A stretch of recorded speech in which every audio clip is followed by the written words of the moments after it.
jelas ya bahwa keuangan negara itu tidak hanya APBN APBD begitu ya, termasuk juga kekayaan yang dimiliki oleh negara, oleh pemerintah, oleh publik. Karena itu sesuai juga dengan penegasan MK dan di undang-undang sudah jelas bahwa anggaran pengadaan BUMN BUMD termasuk kerugian keuangan negara. Tetapi konteksnya adalah bahwa penggunaan keuangan di BUMN BUMD itu harus dilaksanakan sesuai dengan tata kelola pengelolaan keuangan publik gitu ya. Termasuk ada regulasi di sana, kemudian ada tanggung jawab publik dan seterusnya gitu ya. Termasuk juga ketika ada orang yang melakukan tindakan yang curang terkait dengan penggunaan keuangan negara untuk kepentingan pribadi, ini masuk dalam delik korupsi. Jadi jelas kalau ada penggelapan, penyimpangan, rekayasa dalam pengadaan BUMN BUMD ini termasuk delik korupsi. Tetapi walaupun demikian, rezim keuangan negara itu dalam konteks pengelolaannya itu berbeda gitu ya. Jadi kalau APBN APBD pengadaannya pakai Perpres, kalau BUMN BUMD mengacu kepada peraturan perundang-undangan terkait ya. Kalau BUMD mengacu kepada Perkada ya, peraturan kepala daerah sesuai dengan amanat PP 54 tahun 2017. Kalau BUMN mengacu kepada Permen peraturan menteri BUMN gitu ya. Jadi pada prinsipnya dalam konteks penyimpangan akibat hukum dari penyimpangan antara anggaran pengadaan di pemerintah dengan BUMN BUMD pada prinsipnya sama ya. Implikasi hukumnya sama. Tetapi di dalam konteks pengelolaannya itu yang berbeda ya. Dari mulai aktor pengelolaannya berbeda. Kalau di APBN APBD jelas ada KLPD ya sesuai dengan Perpres Kementerian Lembaga Pemerintahan Daerah. Tetapi kalau di BUMN di BUMD ya tentu berbeda ya, direksi dan aparatur terkait lainnya atau pejabat lainnya yang terkait dengan pengadaan barang dan jasa gitu ya. Jadi dengan demikian bahwa bisa kita simpulkan bahwa anggaran pengadaan BUMD juga merupakan kerugian keuangan negara, sehingga penyimpangan yang dilakukan berpotensi menyebabkan delik pidana korupsi di sana. Nah, apa definisi keuangan negara? Definisinya sebetulnya singkat tapi padat ya. Seluruh hak dan kewajiban negara yang dapat dinilai dengan uang, begitu ya. Jadi apapun yang apakah itu aset, apakah itu uang, begitu ya, itu bisa dinilai dengan uang ya, atau bahkan kesempatan mendapatkan uang, gitu ya, peluang untuk mendapatkan uang itu dianggap sebagai keuangan negara. Sehingga kemudian tanda kutip pencurian terhadap uang itu atau kecurangan atau rekayasa itu akan masuk dalam delik merugikan keuangan negara, gitu ya. Ini keuangan negara. Yang pertama ada pajak, ya. Kemudian peredaran uang, termasuk pinjaman negara itu uang negara. Kemudian kewajiban layanan atau pembayaran kewajiban pemerintah juga itu uang negara. Kemudian ada penerimaan selain pajak, ya. Kemudian ada pengeluaran dan ada kekayaan yang dicatatkan oleh negara, begitu ya. Nah, dalam konteks pengadaan ada di pengeluaran ini, gitu ya. Jadi belanja.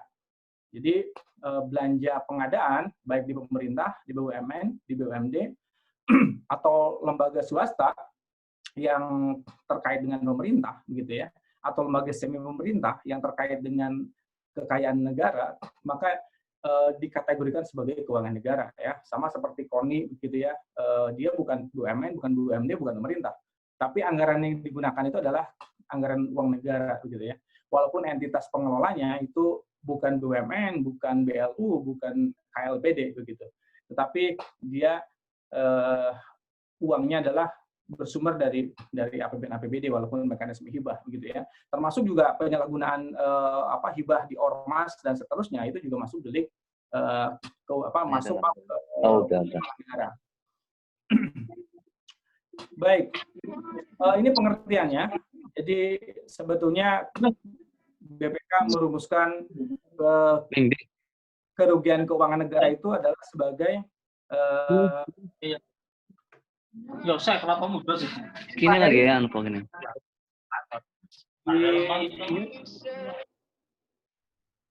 Agung, tolong di-mute dulu untuk Pak Heri kelihatan. Baik, terima kasih Pak Heri. Baik, jadi berkurangnya kekayaan negara itu adalah suatu tindakan. Yang pertama, tindakan melawan hukum, kelalaian seseorang, kemudian keadaan di luar dugaan atau kemampuan manusia, itu yang disebut dengan keadaan kahar. Jadi sebetulnya secara sederhana, kerugian keuangan negara itu bisa berimplikasi hukum, bisa tidak berimplikasi hukum. Yang berimplikasi hukum itu bisa pidana, bisa perdata, bisa administrasi. Ya, apa contohnya? Contohnya, jadi berkurangnya uang negara, tapi bukan merupakan peristiwa hukum. Salah satunya adalah penurunan nilai aset, haus, karena dimakan waktu, dimakan usia. Jadi kalau kita beli mobil, pertama 500 juta, aset negara, lama-kelamaan kan nilai mobil itu akan turun. Dia secara nature, itu memang akan turun aset itu. Begitu ya. Atau gedung yang tiba-tiba terkena bencana karena keadaan kahar, itu pun sama. Ya, negara rugi di situ. Ada kerugian keuangan negara. Tapi kerugian itu bukan karena kejahatan manusia, bukan karena intervensi manusia. Ya, yang pertama nature-nya memang turun, namanya aset gitu ya. Aset seperti kendaraan turun, kecuali kalau asetnya tanah atau bangunan bisa naik. Jadi secara nature memang turun gitu ya. Yang kedua, tadi keadaan kahar atau bencana itu pun sama, tidak ada kaitannya dengan manusia ya. Karena itu memang tidak ada yang bisa disalahkan di sana gitu ya. Karena itu kerugian keuangan negara dalam situasi ini dia bukan merupakan peristiwa hukum ya. Dalam pengertian sistem hukum ya. Kalau sistem hukum alam ya tentu masuk ke hukum alam gitu ya. Namanya gempa itu ya hukum fisika gitu, fisika bumi. Oleh karena itu dalam situasi itu kerugian keuangan negara tidak berimplikasi apapun. Tetapi juga bisa berimplikasi hukum bila mana ada keterlibatan manusia di situ. Ya ada tindakan manusia yang menyebabkan terjadinya kerugian keuangan negara. Tetapi secara hukum sebetulnya bisa administrasi, bisa perdata, bisa pidana. Ya, sebagaimana dinyatakan oleh Tuan Kota ya di dalam bukunya tentang kerugian keuangan negara begitu. Jadi sebetulnya keuangan negara itu dalam konteks pidana bisa jadi sebetulnya jumlahnya apa tadi ya dari proporsinya sebetulnya bisa jadi kemungkinannya juga tidak selalu dominan gitu ya. Jadi ada yang tidak berimplikasi hukum karena faktor nature dan karena faktor keadaan kahar atau bencana. Kemudian yang hukum itu terbagi oleh administrasi, perdata dan pidana. Nah, kenapa saya membawakan materi ini? Salah satunya adalah fenomena yang terjadi setiap kerugian keuangan negara seolah-olah itu pidana, selalu pidana. Ya, karena itu akan dicari siapa sih yang menyebabkan kerugian ini, kemudian dipidanakan gitu ya. Jadi ada situasi hukum yang tidak menguntungkan gitu ya dalam situasi ini, sehingga kemudian apa-apa yang namanya negara rugi itu dikaitkan dengan pidana gitu ya. Bahkan saya pernah punya pengalaman seseorang diperkarakan oleh aparat penegak hukum, dipermasalahkan karena ada jaminan pelaksanaan yang tidak bisa dicairkan. Ya, itu sudah mulai ada proses hukum, tetapi ketika jaminan pelaksanaannya dicairkan, prosesnya terhenti. Jadi seolah-olah, padahal sebetulnya jelas kalau jaminan pencairan tidak bisa dicairkan itu perkara perdata semestinya. Tapi ada kesan kalau negara rugi itu pasti pidana gitu, ya. Sehingga penyelesaian administrasi sangat langka, apalagi perdata mungkin hampir jarang sekali ya yang terjadi. Padahal semestinya kita harus proporsional gitu ya, membedakan antara administrasi, perdata dan pidana. Nah, apa saja perbedaannya? Nanti kita lihat di slide berikutnya. Ini dia. Jadi lapangan hukum kerugian negara itu ya ada pidana, ya. Kemudian ada perdata dan ada administrasi. Ya, untuk pidana memang harus ada mens rea-nya, ada niatnya, begitu, ada niat jahat.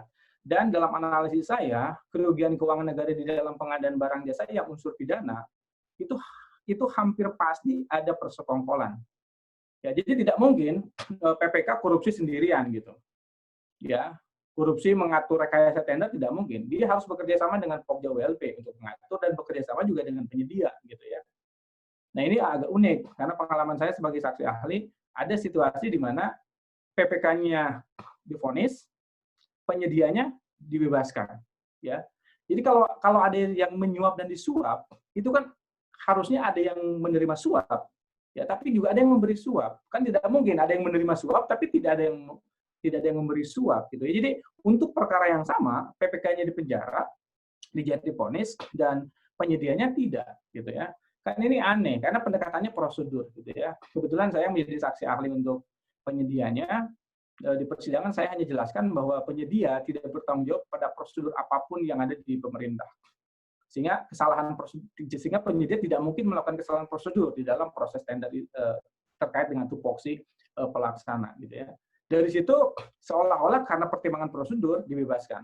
Tapi si PPK karena dianggap salah prosedur itu divonis, gitu ya. Jadi pengadilan ini seperti terlihatnya adalah pengadilan prosedur pengadaan, gitu ya, bukan pengadilan hukum pidana, gitu. Nah, ini dialektika yang menarik karena tentu saja masalahnya tidak sederhana ya, karena ini terkait dengan mazhab hukum yang digunakan, gitu ya, atau cara berpikir orang, gitu ya. Tetapi saya sendiri sebagai ahli pengadaan itu memandang bahwa pidana itu hanya untuk kejahatan, ya, untuk kejahatan. Secara moral itu memang jahat, gitu ya. Kalau orang tidak tahu kesalahan prosedur karena tidak tahu, semestinya tidak dipidana. Apalagi tidak salah, tetapi diasumsikan salah karena yang mengasumsikan itu seringkali hanya menggunakan logik saja atau menggunakan persepsi pribadi saja, gitu ya. Jadi seringkali orang tidak melanggar dianggap melanggar, gitu ya. Karena persepsi, bukan karena aturan atau bukan karena prinsip. Nah, baik, untuk pidana itu tentu saja akan jadi delik korupsi. Ya, delik korupsi itu ya yang pertama ada unsur memperkaya diri, gitu ya. Ini juga tragis karena saya pernah juga mendapatkan konsultasi PPK yang menjelang pensiun, kekayaannya cuma mobil Kijang berumur 30 tahun, dituduh korupsi puluhan miliar, gitu. Dia sendiri untuk hidup aja sangat sederhana, gitu. Ini kan ironis, gitu. Tidak mungkin dia menguntungkan orang lain, sedangkan dia sendiri tidak untung dalam korupsi itu, ya buat apa, gitu ya. Secara logik tidak masuk, gitu ya. Jadi mestinya memang ada upaya memperkaya diri dengan cara yang tidak halal, gitu ya. Selanjutnya baru ada unsur melawan hukum. Jadi ada delik dari Undang-Undang Tipikor yang dilanggar, ya. Ada unsur mens rea, ada itikat, ya. Ada nawaitu, ada maksud, gitu ya, untuk melakukan tindakan korupsi. Dan terakhir adanya penyalahgunaan wewenang. Nah, penyalahgunaan wewenang ini sebenarnya dalam konteks pidana dan administrasi bisa terjadi, ya. Kalau dalam konteks pidana, penyalahgunaan wewenang ya penyelesaiannya secara administratif. Jadi penyalahgunaan wewenang dalam konteks pidana ini adalah penyalahgunaan wewenang memang dalam konteks yang atas ini, memperkaya diri, gitu ya, merugikan keuangan negara dan seterusnya. Begitu. Cuman sekarang apapun kesalahan prosedur, mau administrasi mau pidana, ya dianggapnya penyalahgunaan wewenang pasal 3 Undang-Undang Tipikor ini yang kemudian kita jadi ngeri, begitu ya. Nah, bisa juga dia dalam lapangan hukum perdata, yaitu perbuatan melawan hukum. Perbuatan melawan hukum itu tidak selalu dalam konteks pidana, gitu ya. Perbuatan hukum itu bisa juga di dalam konteks perdata, gitu ya. Jadi merusak barang, menghilangkan barang, suatu tindakan yang menyebabkan kerugian, gitu ya. Itu maka dituntutnya kerugiannya. Ya, kalau di kehidupan kita sehari-hari, umpamanya mobil kita lagi diam, ditabrak orang lagi mabok, begitu. Ya, itu perbuatan melawan hukum dan kita dirugikan. Tapi kan tidak perlu pidana, gitu ya. Itu kan kita bisa nuntut ganti rugi saja. Nah, ini yang lazim adalah wan prestasi. Nah, ini juga dalam implementasi hukumnya seringkali juga bias. Contoh, penyedia membuat pekerjaan yang under spec. Ya, itu hukum pidana atau perdata, gitu. Itu sebetulnya melawan hukum dalam konteks pidana atau dalam konteks perdata, gitu. Ya. Karena seringkali wan prestasi atau perbuatan melawan hukum di perdata itu ujung-ujungnya ke pidana, gitu. Ini yang juga sama, gitu. Jadi kalau ketika diaudit ternyata speknya ada yang kurang, itu bukan digugat perdatanya supaya dipulihkan kerugian itu, tapi ujung-ujungnya ditersangkakan di ranah pidana. Jadi Ini yang membuat pengadilan menjadi menakutkan karena apapun kesalahannya seolah-olah selalu menjadi pidana. Karena itu kita perlu memahami gitu ya. Jadi wilayah-wilayah sengketa kontrak, wan prestasi gitu ya, perbuatan hukum yang penyebabnya kerugian yang sebetulnya tidak ada niat gitu ya, tidak ada niat untuk melakukan kejahatan kecuali kalau memang dia sengaja gitu ya, melakukan rekayasa untuk kemudian merugikan keuangan negara gitu ya. Dan terakhir adalah kelalaian ya. Nah, kelalaian juga sebenarnya bisa jadi unsur pidana. Ketika kelalaian dimaksud sebetulnya kita tahu akan ada korupsi, ya kita malah membiarkan korupsi, atau sebetulnya kelalaian dalam pengertian ada interest gitu ya untuk pasif. Jadi korupsi pasif gitu. Jadi teman-teman korupsi kita diam saja, kemudian juga dengan harapan mendapatkan hasil di belakang gitu ya. Itu tentu bukan yang dimaksud. Tapi kelalaian dalam konteks administrasi itu memang salah prosedur termasuk kelalaian itu gitu ya. Nah, ini yang menarik sebetulnya karena kerugian keuangan negara itu undang-undangnya semuanya ada gitu ya. Undang-undangnya ada sehingga kemudian semestinya tidak selalu melulu harus diselesaikan secara pidana gitu ya. Nah, selanjutnya ada prinsip hukum atau norma hukum bahwa hukum administrasi dan perdata itu adalah premium remedium terhadap hukum pidana. Jadi sebenarnya pendekatan pertama yang dilakukan itu adalah penyelesaian administrasi dan perdata. Kecuali penyelesaian itu tidak bisa dilakukan, maka tahapan terakhir memang pidana. Orang mencuri itu memang tidak bisa diselesaikan dengan administrasi atau perdata gitu ya. Dia harus pidana, karena itu memang kejahatan, jelas mencuri, merekayasa, dan seterusnya. Tetapi kalau umpamanya kesalahan mencatat, kesalahan menghitung, kesalahan dokumen, gitu kan, itu bisa diperbaiki, gitu ya. Atau ada tindakan non prestasi, ada tindakan yang merugikan, itu kan bisa dengan pendekatan perdata, gitu ya. Jadi ini yang kemudian di praktek hukum kita di pengadaan seolah-olah kalau ada kerugian negara pasti korupsi. Kalau ada kesalahan prosedur pasti korupsi gitu ya. Nah, di sisi lain pengadaan ini terus terang di Indonesia ini pengadaan ini prosedurnya ribuan halaman gitu ya. Jarang orang yang benar-benar fasih dengan pengadaan sampai hafal semua ketentuan pengadaan gitu. Berat, apalagi di BUMN, BUMD, apalagi di PDAM yang sebetulnya memang tidak ada orang yang sengaja dibina, dididik jadi ahli pengadaan, itu tidak ada gitu ya. Karena pengadaan itu hanya dianggap sebagai support aja, sehingga kesalahan-kesalahan di dalam pengadaan itu ya sangat rentan terjadi. Tapi sebenarnya tidak selalu harus berimplikasi kepada hukum pidana. Nah, tetapi memang di sisi lain juga harus ada, memang harus introspeksi ya. Selain dari implementasi hukum yang semuanya ke pidana, di sisi trust juga memang ini juga bermasalah. Jadi pengolah pengadaan itu kasarnya itu tidak dipercaya begitu. Karena itu maka kemudian sejak menyusun aturan itu harus kelihatan semangat kita untuk mencegah korupsi.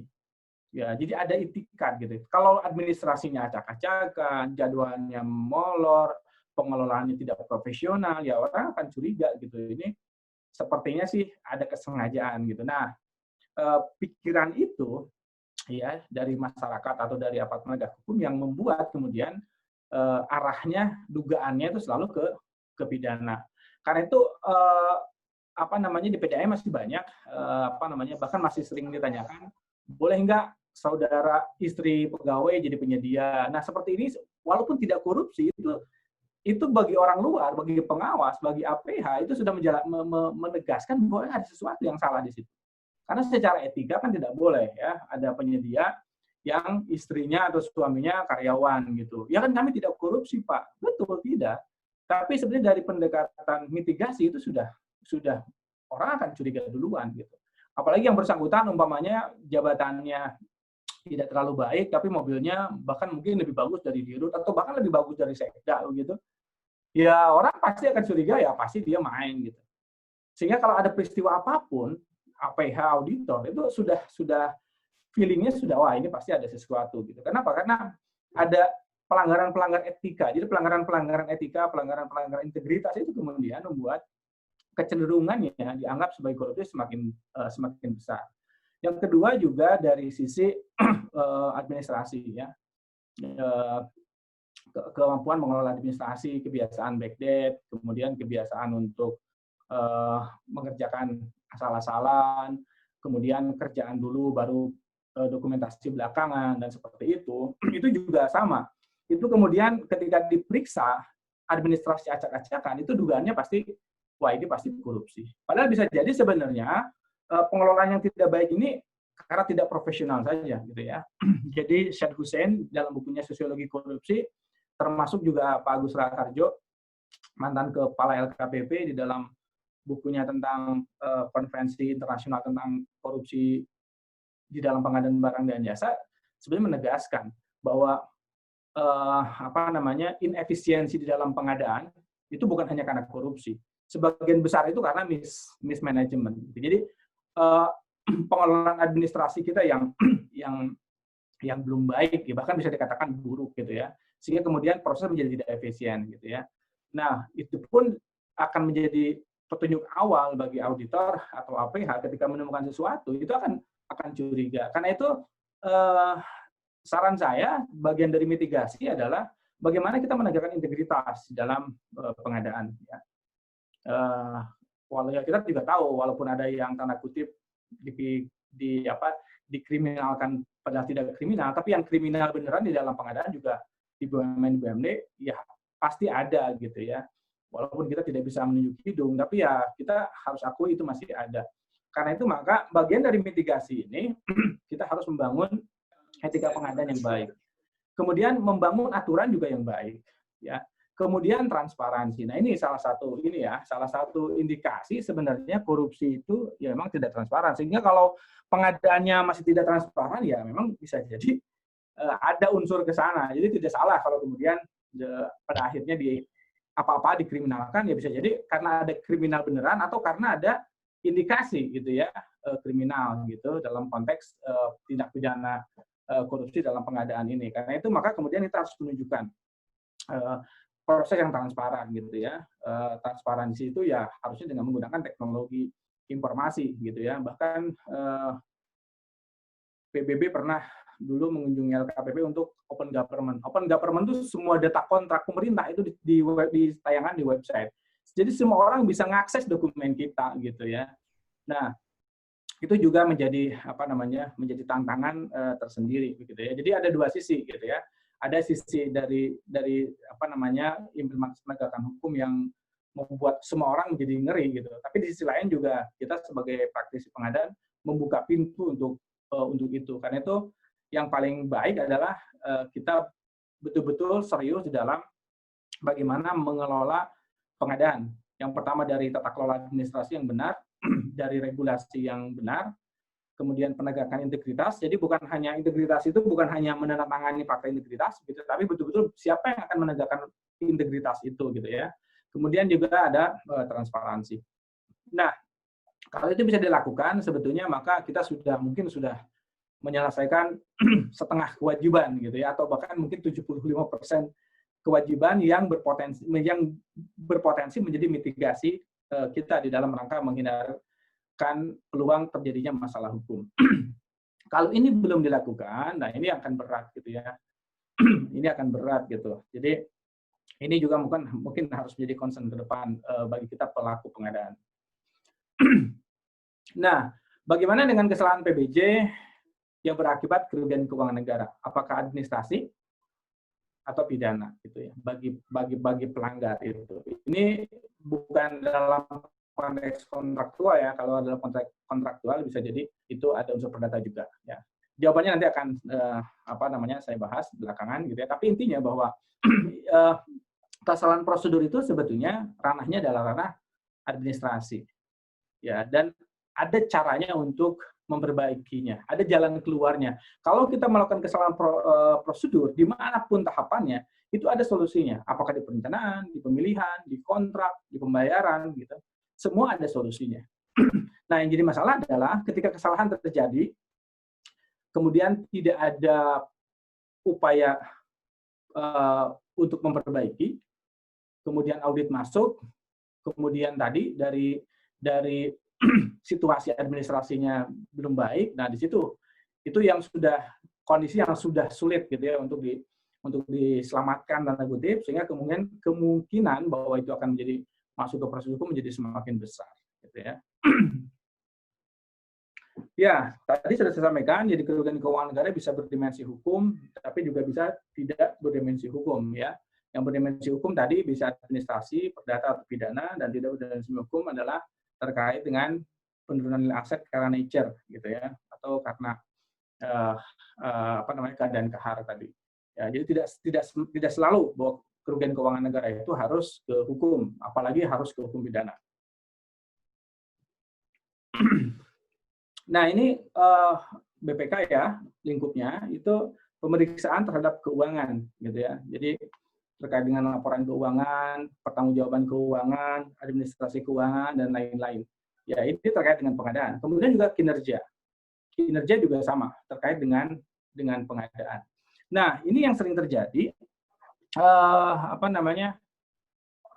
kinerja sebagai ukuran profesionalisme itu seringkali juga dikaitkan dengan korupsi. Jadi contoh lah, pengadaan di satu tempat itu lebih mahal daripada tempat lain. Sebetulnya bisa jadi bahwa dari sisi sebetulnya tidak ada korupsi di situ, ya. Tetapi yang lebih mahal ini memang kinerja pengadaannya tidak baik, begitu ya. Strategi pengadaannya yang tidak tepat, gitu. Manajemen pengelolaannya tidak tepat. Tapi situasi ini itu bisa menjadi masalah hukum. Ya, apalagi umpamanya PDAM berdekatan, pengadaannya barang besar sama-sama gitu, berdekatan waktunya, tapi harganya berbeda gitu. Nah, ini juga bisa pada akhirnya dianggap sebagai kerugian keuangan negara.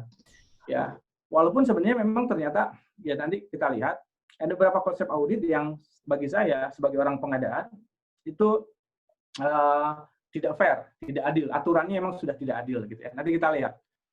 Ya, karena seringkali audit menyederhanakan konsep harga pasar. Gitu ya. Jadi kalau saya beli handphone iPhone 10 juta, kemudian Pak Agung beli handphone 9,5 juta, sama-sama kita beli di Roxy Jakarta gitu di waktu yang sama. Nah, kemudian apakah saya bisa dianggap sebagai orang yang melakukan tindakan yang menyebabkan kerugian keuangan negara? Ya, secara nature dalam kehidupan biasa kita hal seperti itu biasa terjadi ya, dan tidak selalu sebetulnya bahwa itu harus dianggap sebagai kerugian keuangan negara. Itu variasi harga biasa gitu. Jadi saya hanya tidak bisa menawar aja atau tidak bisa mencari harga murah, Pak Agung bisa. Jadi sebenarnya itu masalah kinerja gitu. Tetapi bagaimana kalau kemudian dalam konteks audit dianggap itu sebagai temuan, harus dikembalikan. Padahal secara nature itu hal yang biasa. Nah, bagaimana kalau kemudian APH menganggap ini sebagai keuangan negara? Itu sebagai tindak pidana. Wah, ini lebih repot lagi gitu ya. Jadi ada beberapa konsep yang perlu kita pahami, ada bias di situ. Iya, Bu, nanti ke situ.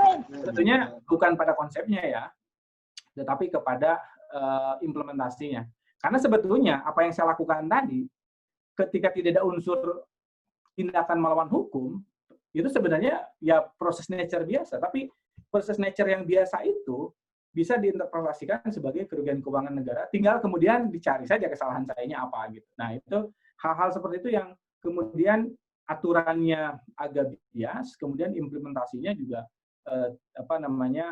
mengeneralisasi. Ya akhirnya terjadilah situasi yang kita lihat penegakan hukum yang tidak tepat gitu ya. Kemudian pemeriksaan untuk tujuan tertentu.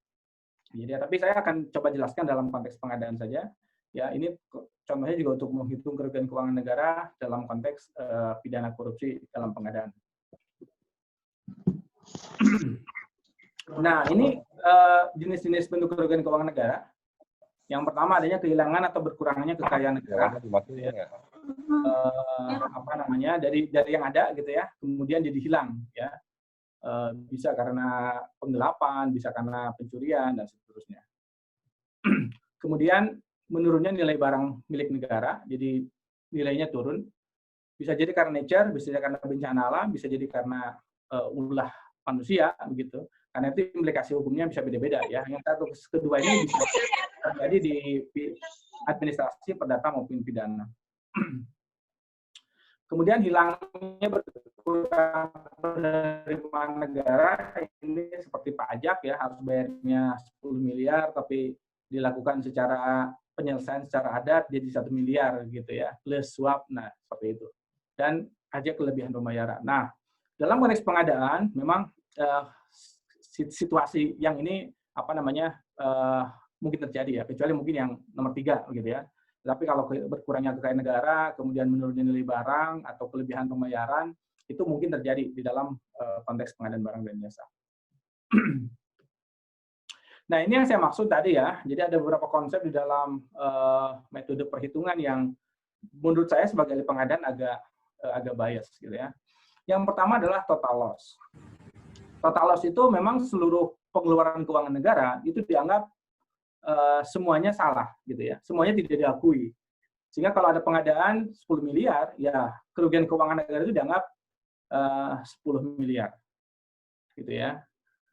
Dalam situasi apa? Dalam situasi memang pengadaan barang yang tidak berguna gitu ya. Saya pernah ke suatu daerah ada jembatan tapi tidak ada jalan. Jadi jembatan tidak dipakai sama sekali.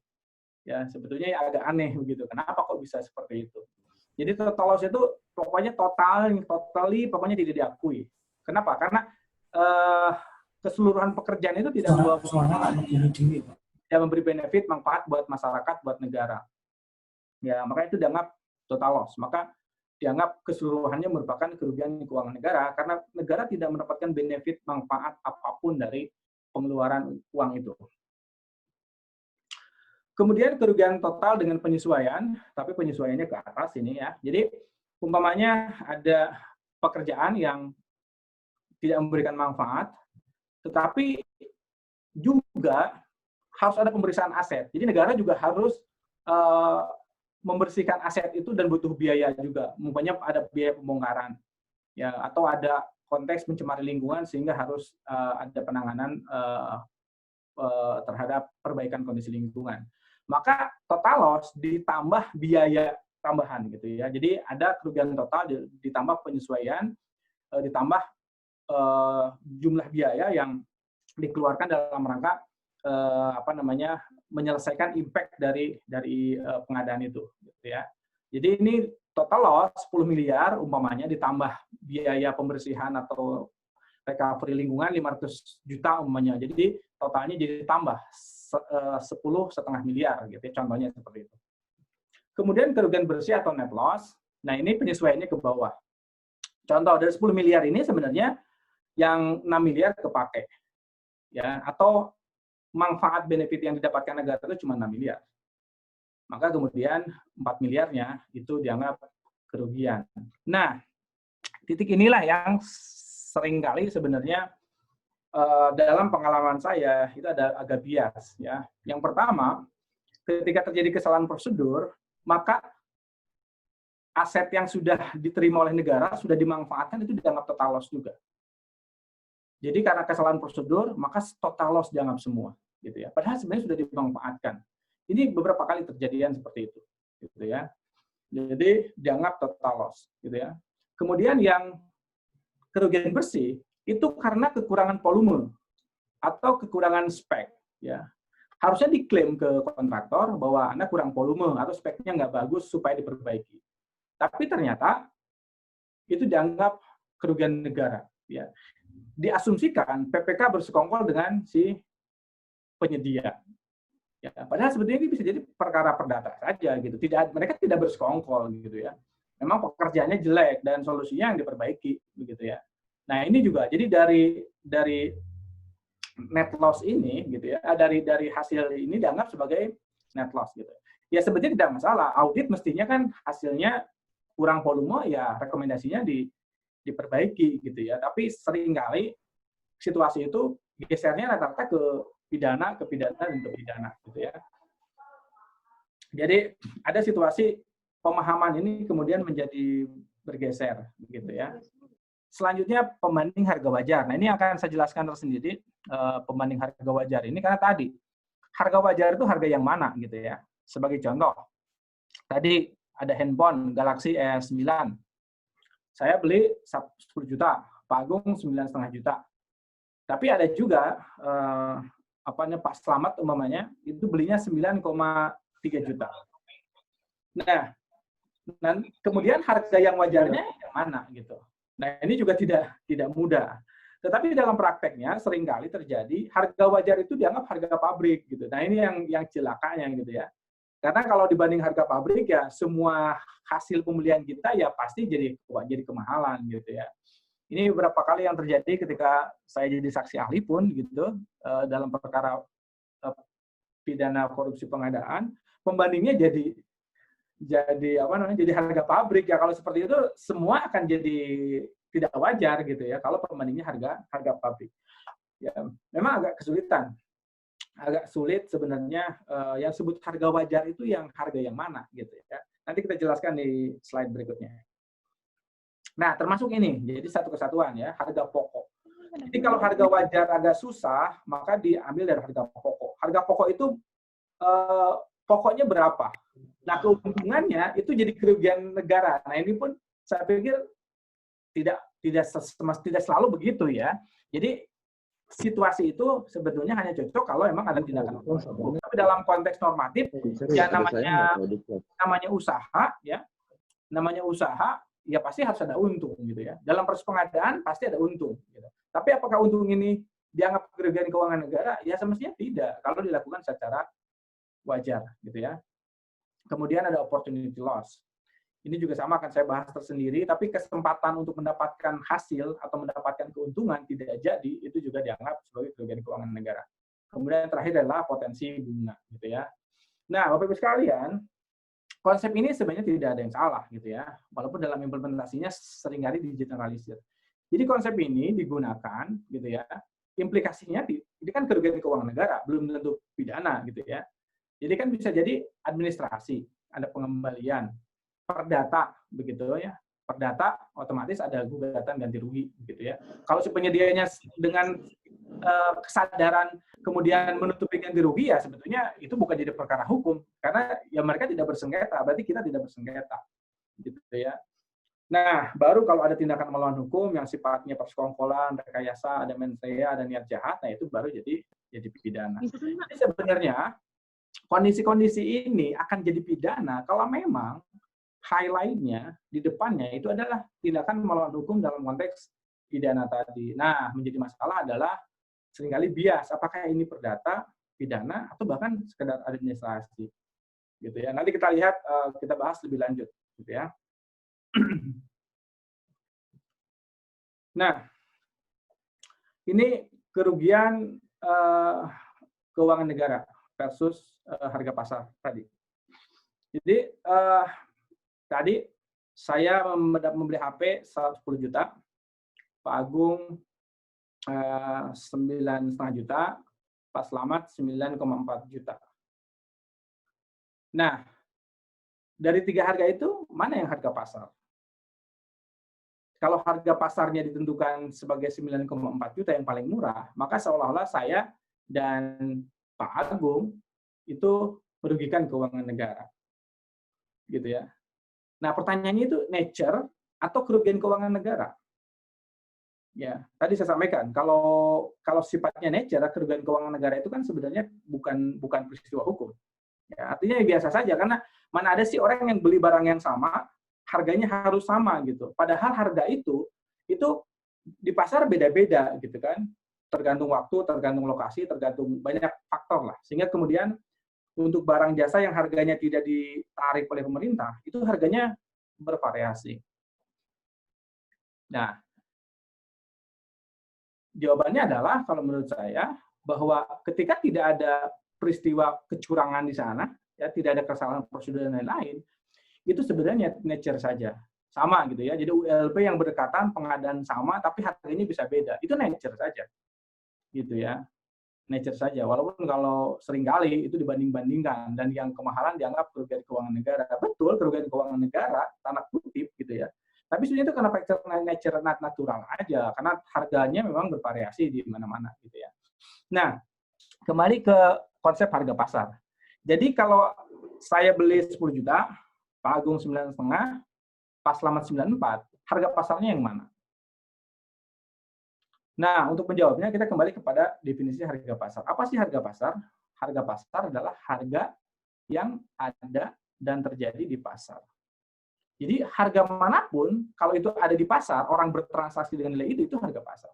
Karena itu maka 9,4 juta, 9,5 juta, dan 10 juta itu harga pasar semua.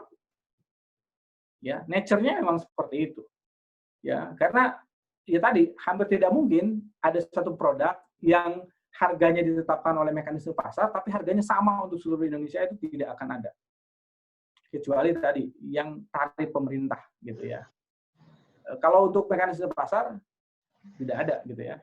Contoh kalau beli mobil, ya beli mobil itu harganya sama, tapi dealer itu bisa memberikan diskon yang beda-beda.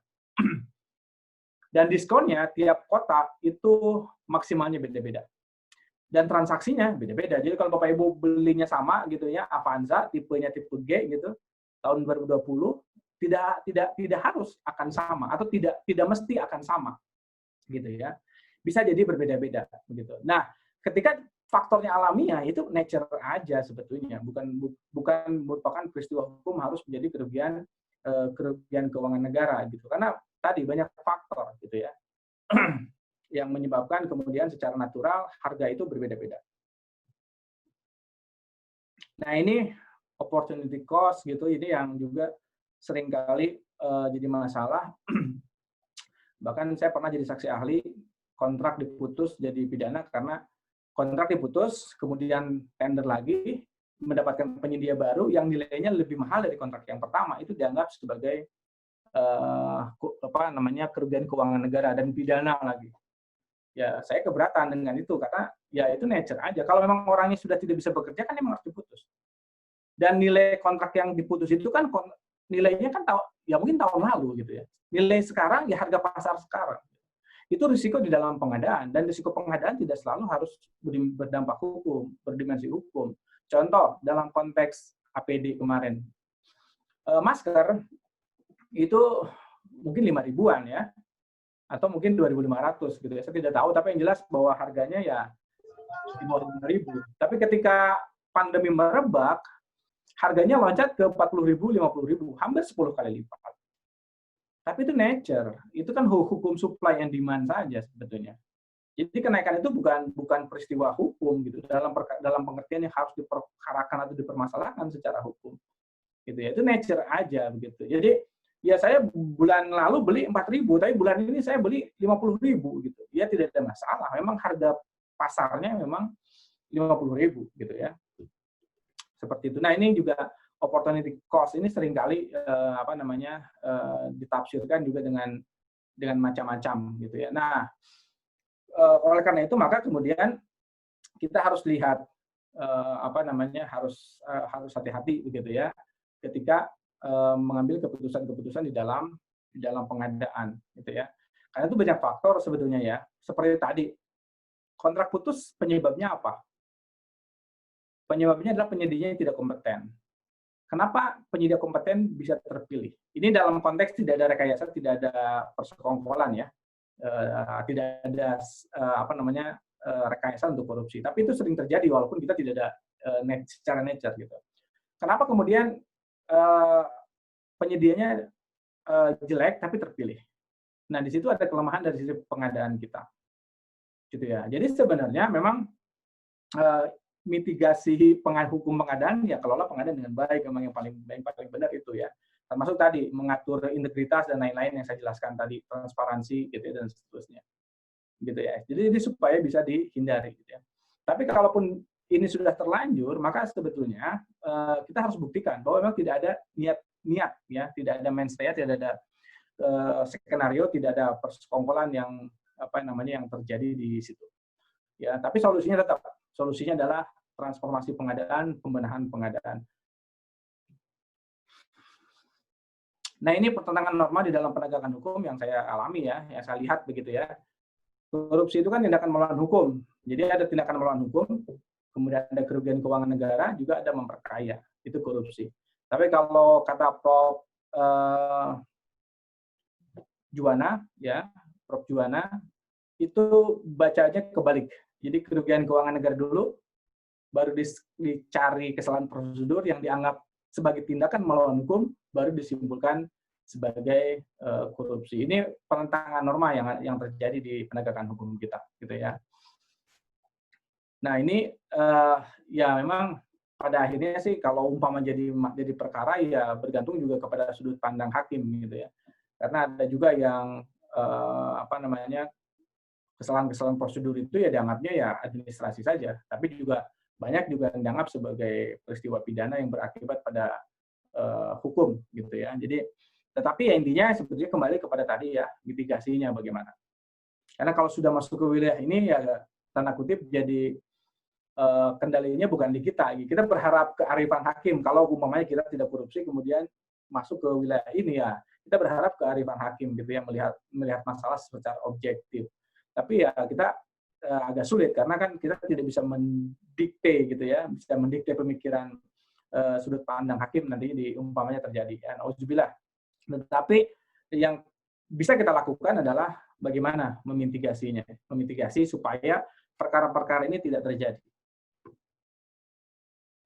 Ya, ini juga gitu ya. Jadi kalau Bapak Ibu baca buku tentang politik hukum pidana, sebetulnya memang ada banyak sekali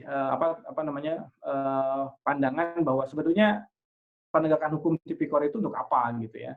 Kalau kita kepada mazhab utilitarian, ya tentu saja sebetulnya lebih kepada kepentingan publik. Jadi pemulihan keuangan negara, pengembalian manfaat publik. Gitu ya. Jadi penyelesaiannya lebih kepada administrasi dan perdata. Gitu. Tapi juga ada yang kesannya itu adalah penjatuhan hukuman. Jadi apapun ya yang penting dihukum gitu ya. Sehingga penjara kita ini semuanya over capacity gitu ya. Karena banyak sekali orang yang akhirnya harus ditahan. Nah ini pun sama menjadi menjadi masalah di kita gitu ya. Tapi memang ini juga didasarkan pada pola pikir. Apakah penegakan hukum itu dilakukan dalam pertimbangan manfaat gitu ya atau kesejahteraan atau lebih kepada kepastian hukum gitu ya. Jadi kan seringkali antara kepastian hukum dan kemanfaatan hukum ini atau keadilan dan kepastian hukum ini akan seringkali seolah-olah menjadi berhadap-hadapan gitu ya. Tapi inilah yang terjadi gitu ya. Dengan fenomena yang terjadi sehingga kemudian ada kecenderungan masalah-masalah kerugian keuangan negara selalu dikaitkan dengan pidana dan pidana itu penyelesaiannya adalah penjatuhan hukuman pidana. Baik, Bapak Ibu sekalian, mungkin supaya tidak numpuk di belakang nanti kalau ada yang bertanya, dipersilakan, silakan kalau ada yang bertanya.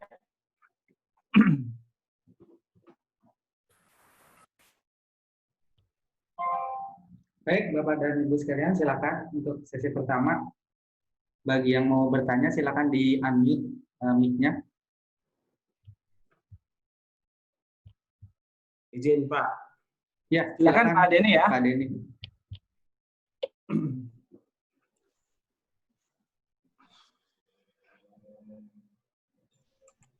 Silakan Pak Denny. Nggak terdengar Pak Denny suaranya.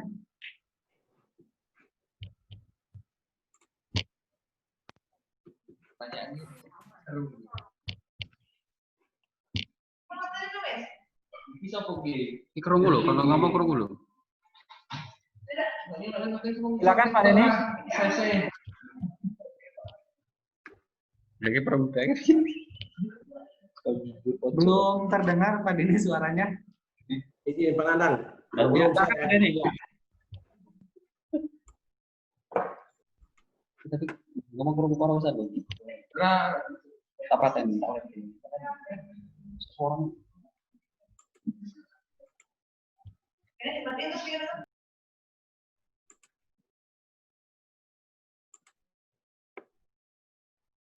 Masih belum, Pak Denny suaranya belum masuk. Atau sambil menunggu Pak Denny, mungkin Pak Frans ya mau bertanya, Pak. Ya, Silakan Pak. ya, terima kasih Pak Moderator Pak Nandang. Selamat siang. Selamat siang Bapak. Selamat siang Pak Frans. Ya, saya izin mau tanya Pak mengenai unsur penyalahgunaan wewenang dalam pasal 3 Undang-Undang Tipikor Pak. Ini apakah orang yang tidak memiliki kewenangan, karena banyak pendapat di jurisprudensi, kira-kira mana yang lebih tepat Pak? Apakah orang itu harus memiliki wewenang kemudian dia menyalahgunakan, atau dia tidak punya kewenangan tapi dia bertindak seolah-olah dia memiliki kewenangan itu? Ini mengenai unsur dari penyalahgunaan wewenang dalam pasal 3 Undang-Undang Tipikor Pak. Mohon penjelasan Pak. Ya, sebetulnya kan pasal 2, pasal 3 itu kan memang konteksnya di situ ya. Jadi kalau yang tidak punya wewenang sebetulnya dia ada di konteks pasal 2 gitu. Kalau dia punya wewenang kan dia ada di konteks pasal 3. Selain itu juga ada pasal keikutsertaan atau penyertaan gitu ya. Jadi sebetulnya ya mungkin saja orang tidak punya wewenang melakukan tindakan gitu ya, melakukan tindakan korupsi dalam konteks pengadaan gitu ya. Jadi contoh begini lah ya. Jadi pernah terjadi ada bagi-bagi uang. Jadi korupsinya sih sebenarnya hanya orang tertentu saja, tapi uang sekantor itu dikasih uang gitu ya. Itu ketika terjadi jadi masalah hukum, orang yang tidak tahu menahu asal terima uang saja itu sudah terlibat ya. Walaupun pada akhirnya sih hanya dipanggil jadi saksi karena menerima uangnya tidak besar begitu ya. Tapi penyidik tetap melihat kemungkinan keterlibatan dia lebih jauh gitu ya. Jadi mungkin saja Pak. Mungkin konteksnya ini ya, kita konteksnya ke pengadaan Pak ya, supaya presisi kalau termasuk case dalam pengadaannya seperti apa. Gitu Pak Frans. Iya. Ya. Boleh saya elaborasi? Boleh Pak, silakan. Iya, silakan Pak. Jadi misalnya begini Pak, kalau dia pegawai di kantor pengadaan. Ya. Dia bukan pokja Pak, dia semacam staf administratif aja Pak. Tapi ya, dia seperti semacam calo begitu, dia mengatur, menghubungi pokja untuk memenangkan satu orang penyedia. Kemudian penyedia ini menang, kemudian terakhir terjadi pidana. Apakah si staf administratif ini bisa dikenakan pasal 3? Ini konteks pasal 3 Pak, penyalahgunaan wewenang. Ya, harusnya enggak Pak. Menurut saya tidak. Dia tidak punya wewenang gitu. Dan dia pun konteksnya bukan menyalahgunakan wewenang kan. Sebenarnya dia tidak punya tidak punya wewenang. Bisa jadi sebetulnya dia suap saja, jadi perantara suap saja kepada yang punya wewenang. Baik, terima kasih Pak. Terima kasih. Silakan tadi Pak Denny ya, sudah bisa mungkin Pak Denny? Iya, halo. Assalamualaikum, selamat siang. Salam, ya, selamat siang Pak. Baik Pak, mungkin tadi sedikit penjelasan dari Pak Frans juga sudah sedikit membantu. Cuma begini Pak, tadi di slide yang Bapak tampilkan, artinya ada korupsi versus realita ya. Korupsi ya, bagaimana itu tidak akan melawan hukum, dan realita justru itu seperti sebaliknya Pak ya. Itu dari kita lihat dari kerugian keuangan negara, kesalahan prosedur, lalu itu dikatakan korupsi. Memang terkadang dalam pengadaan justru yang dianggap korupsi itu seperti yang konsep realita. Nah, maksudnya begini Pak, bagaimana kita untuk advokasi hukum kita dengan peraturan yang ada, dan seperti saya sampaikan bahwa memang di kami juga sudah disusun yang mengacu ke 54, justru kami dari saya sendiri, wakil PDAM sedang menunggu yang untuk konsep dari Bapak yang Perkada dan Perdir itu Pak. Nah, jadi yang ingin saya tanyakan intinya, bagaimana kita membackup untuk secara advokasi hukum kaitannya bahwa korupsi itu kadang lebih terkait terhadap realita. Mungkin itu Pak, terima kasih. Ya, baik, terima kasih Pak Denny. Ya, saya sebetulnya saya aslinya bukan sarjana hukum ya. Saya aslinya insinyur. tapi saya kemudian sering jadi saksi ahli, sering kali menerima konsultasi, bahkan sering kali harus ya hadapi kondisi di mana harus menyaksikan situasi pelaku pengadaan yang terjerat masalah hukum gitu, yang sebenarnya sih ya janggal gitu ya. Karena itu saya kemudian belajar hukum, kuliah hukum. Nah, satu hal memang pada akhirnya saya berkesimpulan sebenarnya kondisi hukum kita seperti ini bukan hanya di pengadaan ya, terjadi di wilayah penegakan hukum yang lain. Karena itu kita tidak akan selesai. Jadi dulu ya saya termasuk mendorong ada MOU antara kepolisian, LKPP, BPKP dan seterusnya gitu ya. Situasi yang normatif, penyamaan persepsi antara pelaku pengadaan dengan APH dan seterusnya. Tapi saya pikir itu tidak efektif ya. Sampai sekarang situasi-situasi tidak mengubah kondisi. Karena ternyata masalah hukum ini lebih luas daripada sekedar hanya masalah persepsi itu. Ada masalah kelembagaan, ada masalah sejarah, ada masalah kultur, ada masalah psikologi hukum, ada masalah tentang sistem hukum secara keseluruhan. Karena itu solusinya sebenarnya bagaimana menghindarinya. Saya sih punya keyakinan, caranya hanya dengan memperbaiki tata kelola pengadaan di tempat Bapak Ibu sekalian. Tidak ada cara yang lain. Jadi tidak bisa mendikte bahwa Pak penyidik ini nggak begini, nggak bisa. Ini tafsirnya nggak begitu, yaitu Anda ngomong aja dari pengadilan, gitu. Penjelasan selalu begitu, gitu ya. Saya punya undang-undang sendiri, saya jalan sendiri saja. Nah ini kan repot, gitu ya.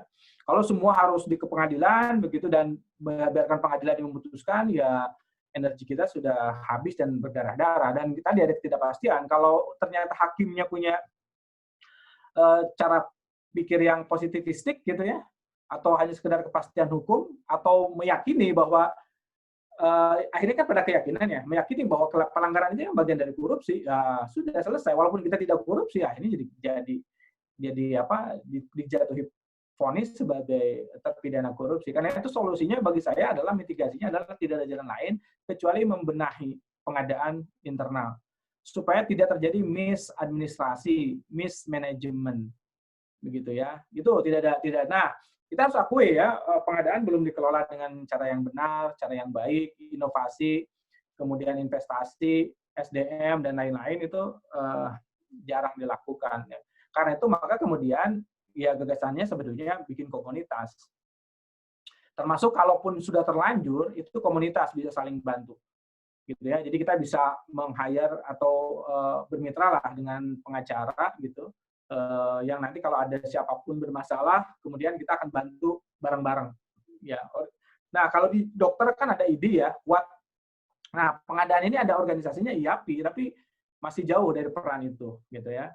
Termasuk untuk PAM, kita sudah punya forum komunikasi pengadaan PAM seluruh Indonesia. Gitu. Nah, ini bisa dioptimalkan untuk menyediakan layanan advokasi, begitu ya, karena ya saya saksi ahli tapi melihat bagaimana dramatisnya orang-orang yang punya kehidupan bagus, sukses dan lain-lain akhirnya terkena masalah hukum yang ya bagi saya sebenarnya itu bukan kejahatan gitu ya. Tetapi kalau prosesnya sudah terlanjur berjalan ya tidak ada satu orang pun yang bisa menghentikan proses itu. Gitu Pak. Jadi solusinya adalah perbaiki sistem pengadaan tempat Bapak Ibu. Yang kedua tadi integritas dan lainnya harus ditegakkan karena yang korupsi beneran juga banyak gitu ya. Yang korupsi beneran juga banyak, tapi ini tidak perlu dibahas karena memang layak kalau yang korupsi beneran kemudian masuk ke pidana ya ini layak gitu. Yang justru kita menjadi concern adalah yang tidak layak ini gitu ya.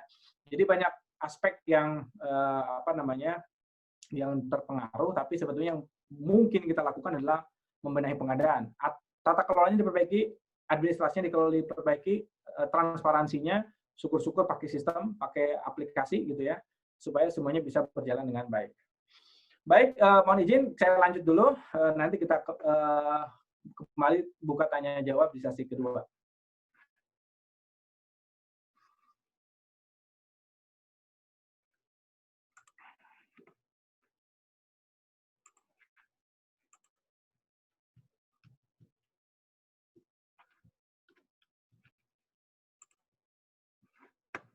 Sebentar.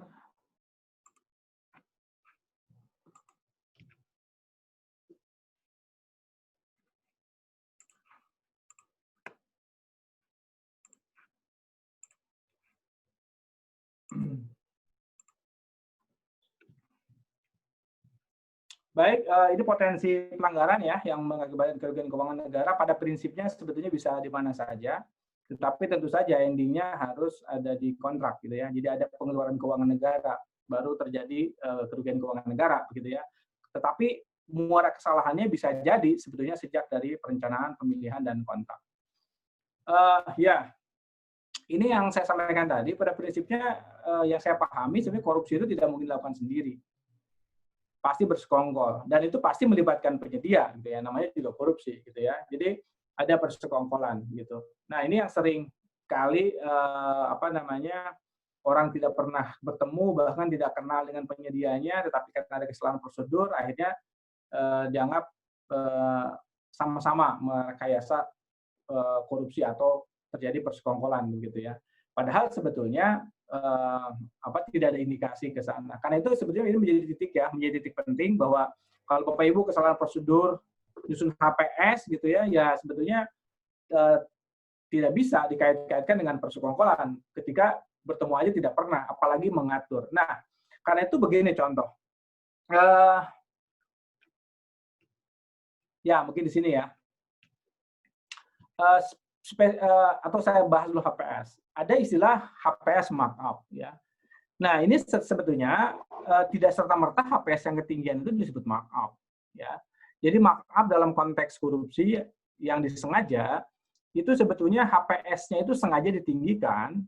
Kemudian Pokja ULP atau panitia pengadaan itu memang harus bekerja sama dengan PPK. Jadi PPK meningkatkan HPS-nya. Kemudian ULP akan membuat syarat yang hanya bisa dipenuhi oleh penyedia yang sudah dijanjikan. Nah, si penyedia yang sudah dijanjikan itu nawarnya mepet ke HPS yang sudah markup. Maka lahirlah nilai kontrak yang melebihi dari harga pasar. Itu sebetulnya konteks itu yang jadi korupsi gitu ya. Tetapi kalau HPS-nya dianggap kemahalan saja, tapi sebetulnya tidak dalam rangka itu, ya tidak ada masalah gitu. Contoh tadi, saya survei. Harganya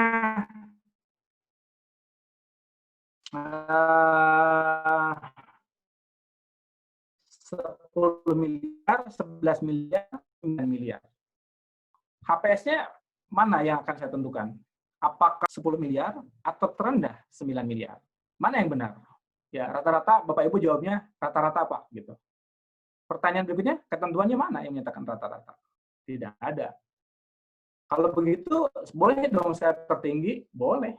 Terendah? Boleh. Rata-rata? Ya boleh saja. Kan semua harga pasar. Gitu ya. Jadi kalau regulasi tidak mengatur ke sana. Kenapa? Karena berapapun HPS-nya, sebetulnya penawaran penyedia itu akan menghasilkan penawaran terbaik karena dia berkompetisi. Jadi orang tidak mungkin menawarkan mahal supaya untung gede. Gitu. Kalau dia yakin kalah, buat apa nawar mahal-mahal kalau dia pasti kalah. Karena itu dia akan menawarkan sekompetitif mungkin, semurah mungkin supaya dia menang. Jadi berapapun HPS-nya, sebetulnya begitu, gitu ya. Jadi markup itu sebetulnya harus ditindaklanjuti oleh peristiwa yang lain. Tidak mungkin hanya HPS-nya saja yang ketinggian, terus terjadi korupsi, ya nggak mungkin. Karena sebetulnya HPS itu bahkan tidak berpengaruh pada nilai penawaran, tanda kutip gitu ya. Karena yang pengaruh pertama adalah penawaran berdasarkan perhitungan penyedia yang paling murah, dia masih tetap untung, tapi dia punya potensi untuk menang. Jadi pertimbangannya pertimbangan untuk menang, gitu, dan dia tetap masih punya untung. Alamiahnya seperti itu ya. Nah, kecuali kalau ada rekayasa dan lain-lain, maka hukum pasar ini kemudian terganggu gitu ya. Nah, karena itu Bapak-Ibu sekalian, tender itu adalah mekanisme yang dibangun ya, mekanisme yang dibangun untuk menciptakan kompetisi. Ya, untuk menciptakan kompetisi. Karena itu kemudian hasilnya tadi dianggap produk terbaik dari kompetisi itu. Tapi kompetisinya itu adalah kompetisi sempit, yaitu kompetisi dalam paket ini saja, bukan kompetisi seluruh nasional. Karena itu kalau saya sudah tender dapat 10 miliar dibandingkan dengan daerah lain 9,5 miliar, ya nggak bisa gitu. Karena market saya itu adalah hanya peserta tender saja. Karena itu saya hanya mencari yang terbaik dari peserta tender, bukan seluruh Indonesia gitu. Karena tidak mungkin ada tender yang bisa diikuti oleh seluruh penyedia dari seluruh Indonesia, itu tidak mungkin, mustahil gitu ya. Karena begitu luasnya Indonesia, bahkan seandainya Singapura pun ya mungkin tidak ada jaminan gitu, walaupun negaranya kecil, apalagi Indonesia gitu ya. Nah, ini juga sama ya, KAK spek yang mengarah. Nah, mengarah itu sebenarnya apakah dia bagian dari kuncian dalam konteks persekongkolan tadi gitu ya, HPS-nya tinggalkan, speknya mengarah gitu, baru mepet ke harga penawaran, itu bagian dari persekongkolan. Tapi bisa jadi spek mengarah itu memang speknya hanya itu. Dan kalau penyedianya banyak, ya nggak ngaruh. Ya. Jadi kalau saya pengadaan laptop Samsung, ya laptop Samsung yang jualan banyak sekali gitu ya. Tidak akan terjadi monopoli gitu ya. Tetap penawarannya akan banyak. Jadi sebetulnya tidak selalu bahwa spek mengarah itu akan bagian dari persekongkolan. Nah ini juga sama ya, survei terbatas. Ya saya pernah beberapa kali juga diundang begitu ya, ketika terjadi peristiwa korupsi, kemudian diminta bantuan APIP atau inspektorat untuk menyelidiki gitu ya. Ya seringkali survei terbatas ini jadi modus ya. Jadi penyedia yang disurvei cuma 3, nanti yang daftar juga cuma 3 itu, yang menang di antara 3. Statistik ternyata yang 3 ini memang punya hubungan gitu ya. Ini sudah ini ya, kalau situasinya begitu ya sudah gampang lah ditebak begitu ya. Tapi bisa jadi survei terbatas itu karena penyediaannya terbatas. Nah karena itu maka kemudian kalau penyediaannya banyak ya mestinya jangan terbatas gitu ya. Bapak Ibu sekalian, jadi mitigasi selain kita harus membangun tata kelola pengadaan yang baik gitu ya, kita pun sama harus membuat atau membina penyedia supaya juga ikut baik ya. Kalau bisa bikin vendor manajemen sistem dan sejenisnya supaya kemudian penyedia itu yang dipastikan itu sudah punya kualifikasi yang bagus. Terus kalau memang penyedianya banyak, ya jangan terbatas gitu ya. Surveinya jangan cuma 2 gitu ya, cuma 3 gitu. Ini kan angka 3-nya angka cantik, seolah-olah kalau survei hanya 3 gitu dan seterusnya. Padahal sebetulnya tidak begitu ya. Kemudian ada paket yang titipan gitu ya. Paket titipan ini sebenarnya kita nggak butuh tapi dibutuhkan gitu ya. Akhirnya setelah pengadaan jadi tidak terpakai. Ini pun sama akan berpotensi jadi masalah. Jadi Bapak Ibu sekalian, sebetulnya ya auditor APH itu logik saja gitu ya. Hanya kadang-kadang memang dalam beberapa kasus digeneralisasi gitu, itu masalahnya. Tapi sebetulnya ya awal-awalnya sih dari kita juga sebagai pengelola pengadaan yang tidak mengelola pengadaan dengan baik, dengan profesional. Ya, sehingga kemudian pada akhirnya menggiring opini bahwa ada sesuatu gitu ya. Jadi saya ingatkan kembali terkait dengan integritas itu penting, termasuk dari etika pengadaan itu harus ditegakkan gitu ya. Jadi hati-hati seperti ada penyedia atau rekanan yang punya hubungan kekerabatan, perkawinan, kekeluargaan dengan pejabat di internal BUMD, itu sebaiknya ada larangan untuk itu, begitu ya. Kemudian hati-hati juga koperasi, kita main tunjuk langsung ke koperasi pegawai, padahal koperasi pegawai kan bukan bagian dari perusahaan, sehingga kalau dia jadi penyedia, ya dia harus netral, harus diperlakukan sama dengan penyedia yang lain, gitu ya. Tidak ada keistimewaan di situ, gitu ya. Seperti itu. Jadi kemudian juga itu dari sisi integritas, gitu ya, tidak ada peran ganda. Kemudian masing-masing bekerja sesuai tupoksi gitu ya, jangan saling tupoksinya A dikerjakan oleh si B dan gitu kan seringkali terjadi seperti itu. Apalagi apapun pekerjaannya dikerjakan oleh staf gitu, padahal tupoksinya tupoksi kepala bidang gitu, bahkan tupoksi direksi dikerjakan oleh staf ketika jadi masalah. Jadi titik-titik lemah itu yang sebenarnya secara tidak langsung mengarahkan keyakinan pada auditor dan APH bahwa ada yang tidak beres dengan kita gitu ya. Walaupun itu sebenarnya bisa jadi mismanagement, tapi kecurigaan awalnya, apalagi mohon maaf, mungkin mereka sudah dilatih gitu ya untuk memiliki intuisi, mencium gelagat-gelagat gitu ya, itu tidak mengherankan kalau pada akhirnya kemudian diarahkan bahwa ini korupsi gitu, karena ini merepotkan pada akhirnya. Ya ini di tender ya, ada kualifikasi yang membatasi, kemudian membatasi penyedia, padahal penyedianya banyak, sengaja dibatasi, kemudian dokumen yang tidak sesuai dengan ketentuan, persyaratan yang aneh-aneh atau diarahkan begitu ya, atau evaluasi yang tidak nyambung begitu. Ini juga sama. Jadi kesalahan-kesalahan ini sebetulnya ya tadi akan dianggap sebagai bagian dari persekongkolan atau diarahkan. Nah, ini kontrak ya. Kemudian volume tidak sesuai, spek tidak sesuai, adendum fiktif, dan BAST asal-asalan. Nah, hati-hati Bapak Ibu sekalian. Ya saya memang tidak memungkiri bahwa dalam pekerjaan tertentu untuk BUMD seperti konstruksi gitu ya, PPHP-nya bukan orang konstruksi, dia tidak paham, main terima saja. Tetapi kalau ada situasi yang kira-kira merugikan, maka mitigasinya adalah segera isu langsung penyedia untuk memperbaiki.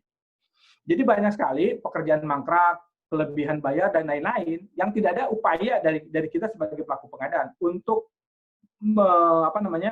menuntut pemulihan kerugian kita. Nah, itu dianggap bagian dari memicu dugaan bahwa kita terlibat di dalam proses itu. Ya, jadi kalau ada sesuatu yang volumenya kurang, kelebihan bayar, langsung kita isu gitu ya, si penyedia segera untuk di recovery kerugian kita. Ya, termasuk dalam pelaksanaan kontrak gitu ya. Kalau ada yang salah, tegas aja. Jadi Bapak Ibu sekalian, termasuk dalam BAST, kalau emang pekerjaannya nggak selesai, ya jangan dianggap selesai. Kan seringkali ya udahlah Pak, gampang, percaya saja, nanti setelah ini kami selesaikan gitu. Jangan percaya dengan omongan itu. Ya. Karena maksudnya bukan kita nggak percaya pada manusia, tapi kehati-hatian kita itu jangan kita menerima saja. Pokoknya formal saja, dia perbaiki baru dibayar, gitu ya. Nah, ini banyak sekali yang seperti ini, BAST asal-asalan, akhirnya ketemu auditor jadi masalah. Apalagi ya, masalah-masalah seperti ini kan kita tunda-tunda, akhirnya audit keburu masuk, laporan keburu masuk, jadi perkara. Jadi kalau ini terjadi ya dan bukan kesalahan, isu gitu ya. Nah, ini juga peran SPI ya. Kalau ada yang seperti ini, SPI harus mendorong direksi untuk bertindak. Ya, bahkan seandainya benar ada yang terlibat, ya minimal ya tidak kemana-mana gitu. Yang terlibat aja yang bertanggung jawab.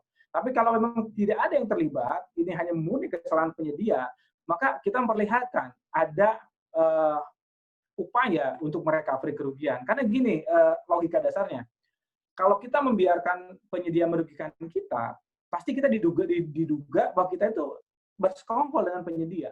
Kok baik banget gitu. Ada yang kurang kok dibiarkan gitu. Nah, ini asumsi ini tidak menguntungkan gitu ya. Karena itu maka mitigasinya adalah kalau ada situasi ini cepat isu gitu ya, supaya tidak ada dugaan-dugaan macam-macam. Nah, ini penyelesaiannya bagaimana? Ya, tentu saja tadi saya jelaskan ya, ada penyelesaian dari sisi administratif, ada perdata, dan ada pidana. Untuk administrasi, yang pertama adalah perbaikan. Jadi, kalau ada dokumen yang kurang, ya, yang salah, itu diperbaiki. Ya, jangan sampai yang menemukannya orang lain atau auditor, gitu ya. Apalagi APH gitu, repot, gitu ya. Jadi, kalau ada kesalahan dokumen, ada kesalahan prosedur, perbaiki. Jika memungkinkan untuk diperbaiki, ya, prosedurnya, dokumennya, tata caranya, itu diperbaiki. Nah, bisa juga itu ditunda.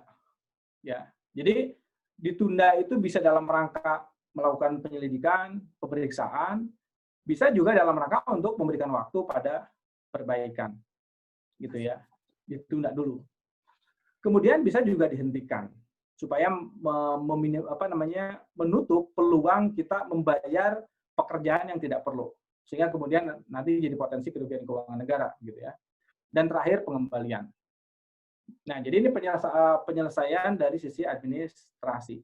Jadi kalau tidak terkait dengan uang, itu diperbaiki. Ya. Kalau uangnya sudah keluar, itu harus dikembalikan. Intinya itu. Jadi kalau nanti ada proses terlihat bahwa ternyata HPS-nya tidak disusun, ini banyak ya. Jadi ternyata setelah jadi masalah ditanya HPS-nya dari mana, ternyata tidak menyusun HPS. Gitu. Nah, ini kelalaian, walaupun belum tentu korupsi ya. Sebenarnya belum tentu korupsi, tapi ya indikasi-indikasi kecerobohan itu orang akan berpikir bahwa ini ada sesuatu. Jadi kita mengarahkan orang untuk negative thinking, walaupun sebenarnya ada gium hukum kan, praduga tidak bersalah gitu ya.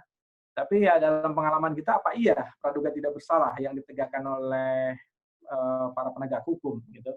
Ya itu jadi subjektif, ada yang tidak gitu. Dan mungkin pengalaman kita sebagian besar tidak, termasuk dengan auditor. Apakah iya praduga tidak bersalah gitu. Jangan-jangan sebenarnya itu hanya ada gium di buku textbook aja, dan kenyataannya kebalik, praduga bersalah gitu kan, repot kalau seperti itu. Maka kemudian ya kitanya harus menyesuaikan ya. Kalau bisa diperbaiki, perbaiki gitu ya. Bisa juga ditunda atau dihentikan untuk menutup peluang kerugian negara. Kalau sudah terlanjur ada kerugian keuangan negara, dikembalikan. Tapi itikat kita untuk menyelesaikan, untuk memperbaiki itu ada gitu ya. Jangan cuek. Jadi udah ada kesalahan, sudah ada masalah, ya cuek aja. Akhirnya ditemukan oleh auditor, ditemukan oleh APH, ya sudah, mereka akan menggiring opininya, pemikirannya ke arah korupsi gitu ya. Jadi walaupun tidak korupsi, akhirnya tinggal nyari delik aja untuk jadi korupsi, karena ada keyakinan itu gitu ya di mereka. Nah ini contoh, Pokja WLP melakukan evaluasi, HPS-nya 10 miliar, penawaran 8 miliar digugurkan karena tidak mempersyaratkan dukungan. Padahal barangnya barang umum. Kemudian yang 9 miliar penawaran kedua lengkap, kemudian menang. Kemudian si penyedia tidak melakukan tindakan apapun di awal. Jadi berkontrak lanjut. Nah, ketika berkontrak baru dia melaporkan ke APH gitu ya, bahwa ini ada persyaratan yang membatasi. Karena prosesnya lama untuk itu akhirnya kontrak keburu selesai, dan dengan kontrak 9 miliar ya, padahal penawaran terendah 8 miliar. Akhirnya dibayar 9 miliar. Nah, pada saat yang sama pengaduan ini diproses gitu. Dan ternyata memang Pokja salah evaluasi. Nah, ini kan potensinya harusnya kan kontraknya 8 miliar. Tapi jadi 9 miliar. Ini kan ada potensi nih, potensi kerugian negara tadi. Ada potensi penghematan negara yang tidak terjadi, yang dianggap sebagai kerugian keuangan negara. Gitu. Nah, bagaimana penyelesaiannya? Nah, pertama dari pendekatan administrasi. Bisa nggak itu diperbaiki? Jawabannya tidak. Ditunda dan dihentikan, ya apalagi ya, karena sudah selesai. Jadi diperbaiki, ditunda atau dihentikan tidak bisa. Bagaimana kalau dikembalikan? Siapa yang mengembalikan? Kontraktor bilang, saya kan tidak salah apa-apa. Saya jadi kontrak 9 miliar sudah saya kerjakan selesai. Terus siapa yang mengembalikan? Pokja mengembalikan. Pokja bilang uangnya kan diterima penyedia. Saya kan tidak terima uang. Nah, inilah sebenarnya yang kalau situasinya begini, hampir pasti akan jadi pidana. Walaupun sebenarnya nggak sengaja, nggak tahu. Nah, saya pikir ini kekosongan hukum. Jadi dia tidak masuk kepada persyaratan dia sebagai pidana karena tidak sengaja, dan menurut dia itu kesalahan prosedur biasa, ya, gitu. Tapi penyelesaian perdata dan pidananya, administrasi dan perdatanya juga tidak bisa, ya. Mau digugat, ini kan kontrak sah, gitu kan? Tidak ada yang curang. Mau administrasi yang kembaliin, siapa yang mengembalikan? Nah, ini rumit, gitu ya. Dan ini kekosongan hukum ini yang seringkali yang seperti ini masuk jadi ranah pidana. Nah, kalau pidana adil nggak? Nah, ini maksudnya tidak adil. Karena dia tidak bermaksud jahat. Ya, dan sebenarnya itu risiko, ya, tanda kutip risiko kompetensi gitu ya. Jadi risiko profesi yang akhirnya didapat yang mahal gitu. Sama seperti kita beli ya. Karena saya tidak bisa nawar, saya beli handphone 10 juta. Padahal Pak Agung jago nawar 9,5 juta gitu. Seperti itu. Jadi ada risiko yang salah taktik gitu ya. Harusnya tidak disyaratkan karena di aturan juga kan nggak ada ketentuan. Apakah dukungan ini boleh atau tidak boleh, kan justifikasi sifatnya. Kembali kepada justifikasi. Dan justifikasi itu mungkin salah, tapi apakah kesalahan justifikasi kemudian harus berimplikasi pidana? Nah, ini yang saya pikir ini kekosongan hukum ya. Ini mungkin bagus kalau mau jadi tesis atau ya tesis lah ya. Jadi sebenarnya orang tidak salah, hanya kesalahan prosedur biasa, tapi ada kerugian keuangan negara. Nah, mengcover kerugian keuangan negara itu menjadi pelik. Siapa yang harus mengembalikan, maka ini mungkin perlu ada terobosan hukum atau perlu ada hukum baru gitu ya, ada hukum baru untuk mengatur kekosongan itu. Nah, kalau perdata ya bisa dengan negosiasi ya, konsiliasi, mediasi, arbitrase, atau kalau apa namanya, kalau tidak bisa ya litigasi ke pengadilan perdata ya. Jadi ini pilihan. Nah, ini yang jadi masalah. Ketika ada urusan perdata di kontrak, masalah kontrak, para pihak tidak melakukan tindakan apapun untuk menyelesaikan. Nah, itu yang kemudian dianggap jadi bersekongkol.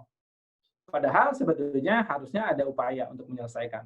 Ya, terserah. Karena kan semuanya ada landasan hukumnya ya.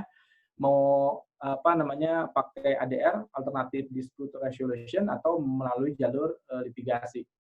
Nah, apa namanya penyelesaian lewat pengadilan begitu ya. Tapi intinya kalau itu terjadi sebenarnya harus ada upaya memang dari kita untuk menyelesaikannya. Karena kalau tidak diselesaikan itu akan ada dugaan, ada tuduhan bahwa kita bagian dari persekongkolan itu.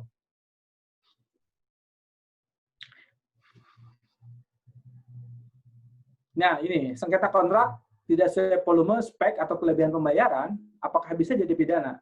Dalam prakteknya iya, walaupun di Undang-Undang Konstruksi sebenarnya ini sengketa kontrak tidak boleh ke pidana, gitu ya. Tapi kan ya ada undang-undang lain, ada undang-undang tipikor yang bisa jadi pegangan, itu kan repot juga, gitu ya. Kita tidak bisa berdalih, Pak, ini nggak bisa jadi korupsi, nggak bisa, susah, gitu ya. Tetapi kalau secara konsep sebenarnya mestinya sengketa kontrak itu tentu tidak perlu ke pidana. Tadi ya ada premium remedium gitu ya. Harusnya penyelesaian pertama dengan administrasi. Jadi sebenarnya ya secara administrasi atau secara keluargaan kan bisa dimintakan untuk diperbaiki. Ya, kalau tidak maka masuk ke perdata. Nah, memang harus ada itikat baik ya. Sebetulnya kan sengketa itu bisa jadi hanya perbedaan persepsi ya. Bukan karena itikat baik ingin lari dari kewajiban. Tapi kalau ini tidak diselesaikan, tidak diupayakan, ya akhirnya akan dianggap sebagai korupsi. Karena dianggap, wah ini bersekongkol nih, sarwana kalau orang Bandung bilang. Gitu ya. Nah, baru untuk pidana memang tipikor. Jadi memang terakhir, ketika memang kita tidak bisa menyelesaikan dengan administrasi, dengan perdata, baru penyelesaian pidana. Tapi filosofinya adalah bagaimana mengembalikan manfaat yang diambil paksa oleh para pelaku dikembalikan kepada masyarakat gitu ya. Intinya itu. Walaupun ya tadi ada masalah efek jera, ada masalah keadilan dan seterusnya gitu ya. Jadi memang hukum ini banyak sekali apa namanya mazhabnya ya. Jadi ada ya tadi ya kepastian hukum dengan keadilan, kemudian kalau dalam kontrak kan ada asas fakta serta bahwa apa kontrak itu undang-undang untuk para pihak, tapi juga ada isi asas itikat baik atau good faith gitu ya. Ini seringkali apa namanya bertentangan gitu ya, atau dianggap bertentangan. Ya, ini realitas. Apakah agresivitas penindakan korupsi ini menurunkan tingkat korupsi? Ini PR kita ya. Sepertinya tidak gitu ya, belum atau paling tidak. Jadi ya efektivitas penindakan korupsi bisa jadi sebenarnya mungkin perlu alternatif lain ya. Tapi ini biarkanlah jadi dialektika orang hukum ya. Tapi tulisan-tulisan tentang ini banyak, bahkan ada buku yang menuliskan bahwa pidana korupsi itu diselesaikan tidak melalui jalur pengadilan ya. Bisa dengan tuntutan ganti rugi, bisa dengan kerja sosial dan lain-lain ya. Jadi banyak sekali dialektikanya. Baik, Bapak Ibu sekalian, untuk materinya sampai di sini. Silakan untuk yang bertanya sesi 2.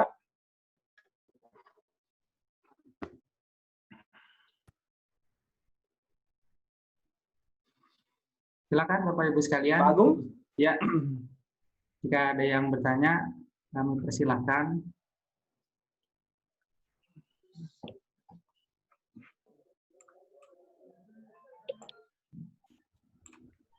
Selamat sore, Pak Agung. Ya, selamat sore. Silakan, Pak. Pak. Saya Pak Wayan Sudarso dari Perumda Air Minum Kabupaten Gianyar. Baik. Ya, pertanyaan saya pertama, Pak. dalam proses penerbitan SPPJ, PPK tidak sependapat dengan penetap pemenang Pokja. Ya. Berdasarkan hasil review. Setelah kami mengajukan surat, PPK mengajukan surat ke Pokja, ternyata Pokja membalas dengan surat juga yang isinya pendapatan apa namanya? Halo. Halo Pak, silakan Pak. Ya. Ternyata Pokja menjawab atau menanggapi surat itu apa namanya tidak sepakat dengan apa yang diajukan oleh PPK, sehingga PPK dan Pokja menyerahkan keputusan ke PA. Dalam hal keputusan PA itu tender digagalkan dan tender ulang akan ditentukan di kemudian. Seperti itu keputusan PA. Ternyata ada penyedia yang menjadi calon pemenang yang sudah menjadi pemenang dalam pengumuman pemenang itu menggugat seandainya Pak. Dan ternyata dari hasil gugatnya itu diputuskan oleh hakim bahwa keputusan PA yang salah. Kalau memang seperti itu perjalanannya Pak, sanksinya apa? Sanksi pidana, administrasi atau perdata? Terima kasih Pak. Ya, jelas ya. Yang digugat kan putusan PA yang membatalkan, itu administrasi. Jadi keputusan PA yang membatalkan itu harus ditarik. Artinya kembali kepada status quo, penetapan itu ya harus dianggap sah gitu. Intinya seperti itu. Tapi mungkin saya ingin menjelaskan tentang mekanisme itu untuk menghindari supaya itu tidak terjadi. Secara kemenangan proses yang Bapak lakukan sudah benar gitu ya. Jadi kalau ada perbedaan pendapat antara Pokja dengan PPK, deeskalasi ke atasannya gitu ya, ke PA KPA, kalau di pemerintah, kalau di BUMD ke direktur. Tapi harus diingat substansinya sebetulnya mana yang benar gitu. Jadi kita jangan hanya terpaku pada kewenangan, itu kewenangan direksi, tapi apakah substansinya benar sehingga direksi menggunakan kewenangan itu dengan cara yang benar. Ini hati-hati gitu. Sama. Sangga itu kewenangannya di Pokja ditolak aja, nggak ada masalah di situ. Tapi apakah penolakan panitia pengadaan itu benar secara substansi? Nah, ini hati-hati. Nah, ini peran SPI di situ gitu ya. Jadi ketika ada keberatan dari PPK, itu bisa jadi benar keberatannya, bisa jadi juga tidak benar. Nah, karena itu kita harus lihat substansinya. Kenapa menolak? Karena ada kesalahan prosedur. Kesalahan prosedur yang mana? Kemudian dicek, oh benar ada kesalahan prosedur. Sehingga kemudian keputusan itu bukan hanya secara kewenangan, tetapi secara substansi dulu. Jadi, saran saya, pastikan dulu secara substansi harus benar. Baru nanti ditindaklanjuti oleh orang yang berwenang, yaitu PA kalau untuk memutuskan itu. Tapi pastikan dulu substansinya benar. Nah, ini yang repot, Pak. Bapak mending gitu ya, pembatalan. Kebayang yang contohnya yang saya jelaskan tadi. Pemenang digugurkan, dia nggak protes. Akhirnya pemenang kedua bekerja, kontrak selesai, dibayar 9 miliar. Yang gugur 8,5 miliar atau 8 miliar, ini baru belakangan masuk ke polisi di prosesnya. Ternyata ketika dicek, Pokja yang salah. Hanya polisi kan menemukan selisih 1 miliar tuh. Wah, ini jadi korupsi. Nah, ini lebih fatal lagi gitu ya. Kalau kondisinya seperti itu jadi itu jadi rumit gitu ya. Saya sampaikan tadi, ini administrasi. Bagi saya sih administrasi. Tapi pengembaliannya siapa? Ya bisa jadi, mohon maaf, 1 miliar mungkin Pokja nggak punya uang untuk mengembalikan 1 miliar. Terus gimana? Nah, ini jadi lebih pelik lagi ya. Karena itu bagian dari mitigasi, pastikan substansinya benar. Nah, pertanyaan berikutnya, bagaimana caranya supaya pengadaan tidak rentan dengan kesalahan prosedur? Itulah knowledge. Bapak Ibu tidak bisa kalau tidak paham. Bagaimana supaya knowledge-nya tidak susah? Bikin aturan yang sederhana. Bikin aturan yang standar. Sehingga Pokja tidak perlu mengarang setiap kegiatan. Ada standarnya. Gitu. Jadi, saya kembali kepada tadi, lakukan transformasi pengadaan untuk memitigasi proses potensi peristiwa ini. Begitu Pak, mudah-mudahan berkenan jawabannya. Silakan yang lain. Nandang. Silakan Ibu Dayu. Menanggapi mungkin usul saran aja sih sebetulnya untuk PDAM. Memang kalau kita di PDAM ini kan perkadanya perdirnya kadang-kadang yang tidak pas matching dengan yang terjadi di lapangan. Nah, di bagian terus regulasinya apa? Dan memang benar kegiatan-kegiatan, pekerjaan-pekerjaan yang memang di teknik itu tidak disinkronkan dengan regulasi yang ada. Boleh saja kita membuat apa saja gitu ya, termasuk pembatalan yang tadi kasusnya dengan PPK. Regulasinya mau dibawa pakai apa sehingga jelas yang seperti disampaikan Pak Nandang ini maksud administrasi, perdata, pidana atau yang mana? Karena memang payung hukum itu yang betul-betul harus kita buat sehingga saat penentuan Pokja salah, PPK yang salah, terus masuk ke PA juga nggak tahu ini yang mana yang salahnya. Kadang-kadang kan itu, karena regulasinya nggak jelas. Nah, sekarang mohon pencerahan juga, pendampingan juga tuh, bagaimana membuat peraturan, mungkin peraturannya tidak pasal per pasal, tetapi kita di PDAM karena bersifat hampir 80%-nya teknis, enggakah bisa itu sebagai pedoman yang akan memudahkan kita nanti berargumen. Kalau saya pikir di pengadaan benar salah, saya rasa enggak ada, tetapi bagaimana dari regulasi yang kita buat untuk bisa menentukan mana yang benar, mana yang salah, dan bisa mengargumenkan itu kepada APH itu aja mungkin Pak Nandang. Ya, betul. Jadi memang regulasi itu ada dua sisi. Ada sisi manajemen, ada sisi akuntabilitas. Kita seringkali terjebak pada akuntabilitas, tapi manajemennya acak-acakan atau kebalikan. Manajemennya dioptimalkan, tapi secara akuntabilitas acak-acakan. Karena itu duanya harus sinkron antara akuntabilitas dan manajerial. Nah, jadi kalau secara sederhana saya sering bilang akuntabilitas itu membuat proses jadi lambat, jadi lama, gitu ya. Jadi berbelit-belit. Karena kita selalu berpikir akuntabilitas itu adalah dengan birokrasi, gitu.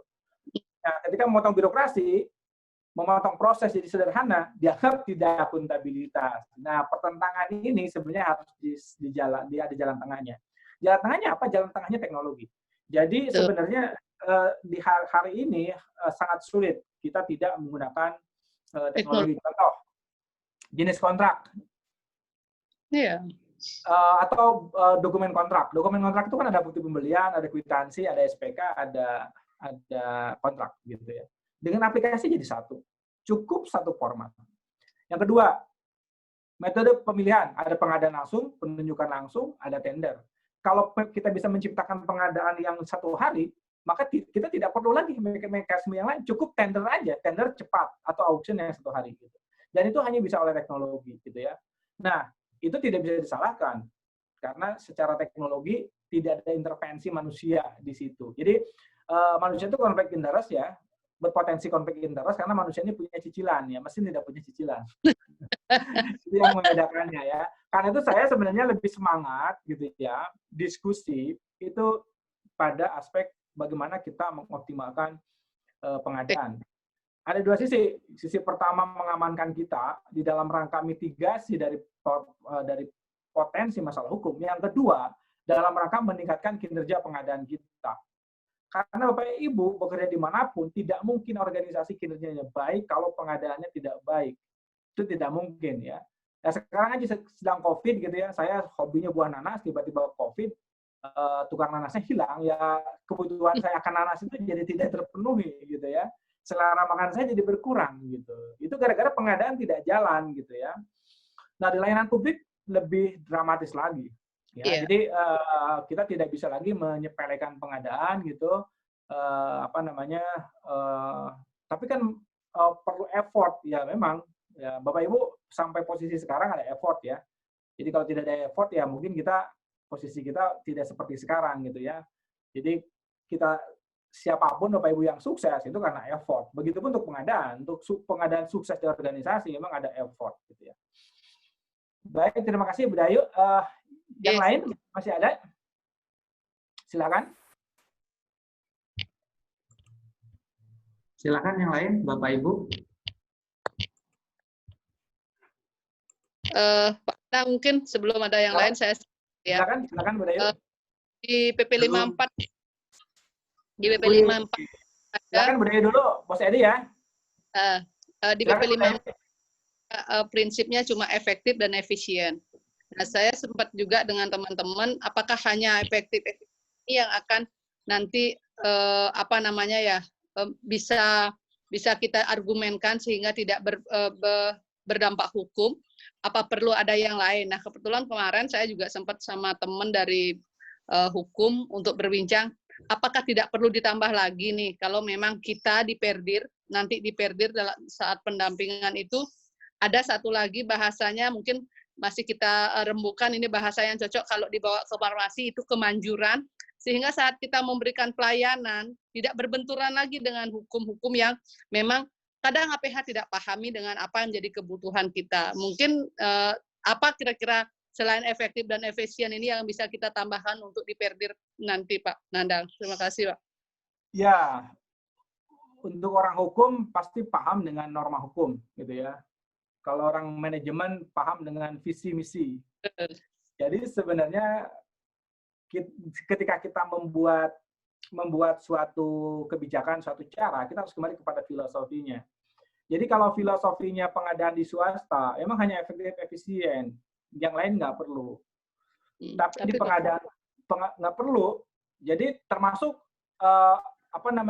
aturan nggak perlu. Gitu. Sepanjang efektif efisien di swasta, pemilik modal senang, selesai. Gitu. Jadi di PNG, Bapak Ibu kalau jadi CPO, Chief Procurement Officer di PNG, nggak disuruh bikin regulasi. Pemilik modal cuma bilang, saya ingin kinerja pengadaan PNG tahun ini naik 6%. Gitu.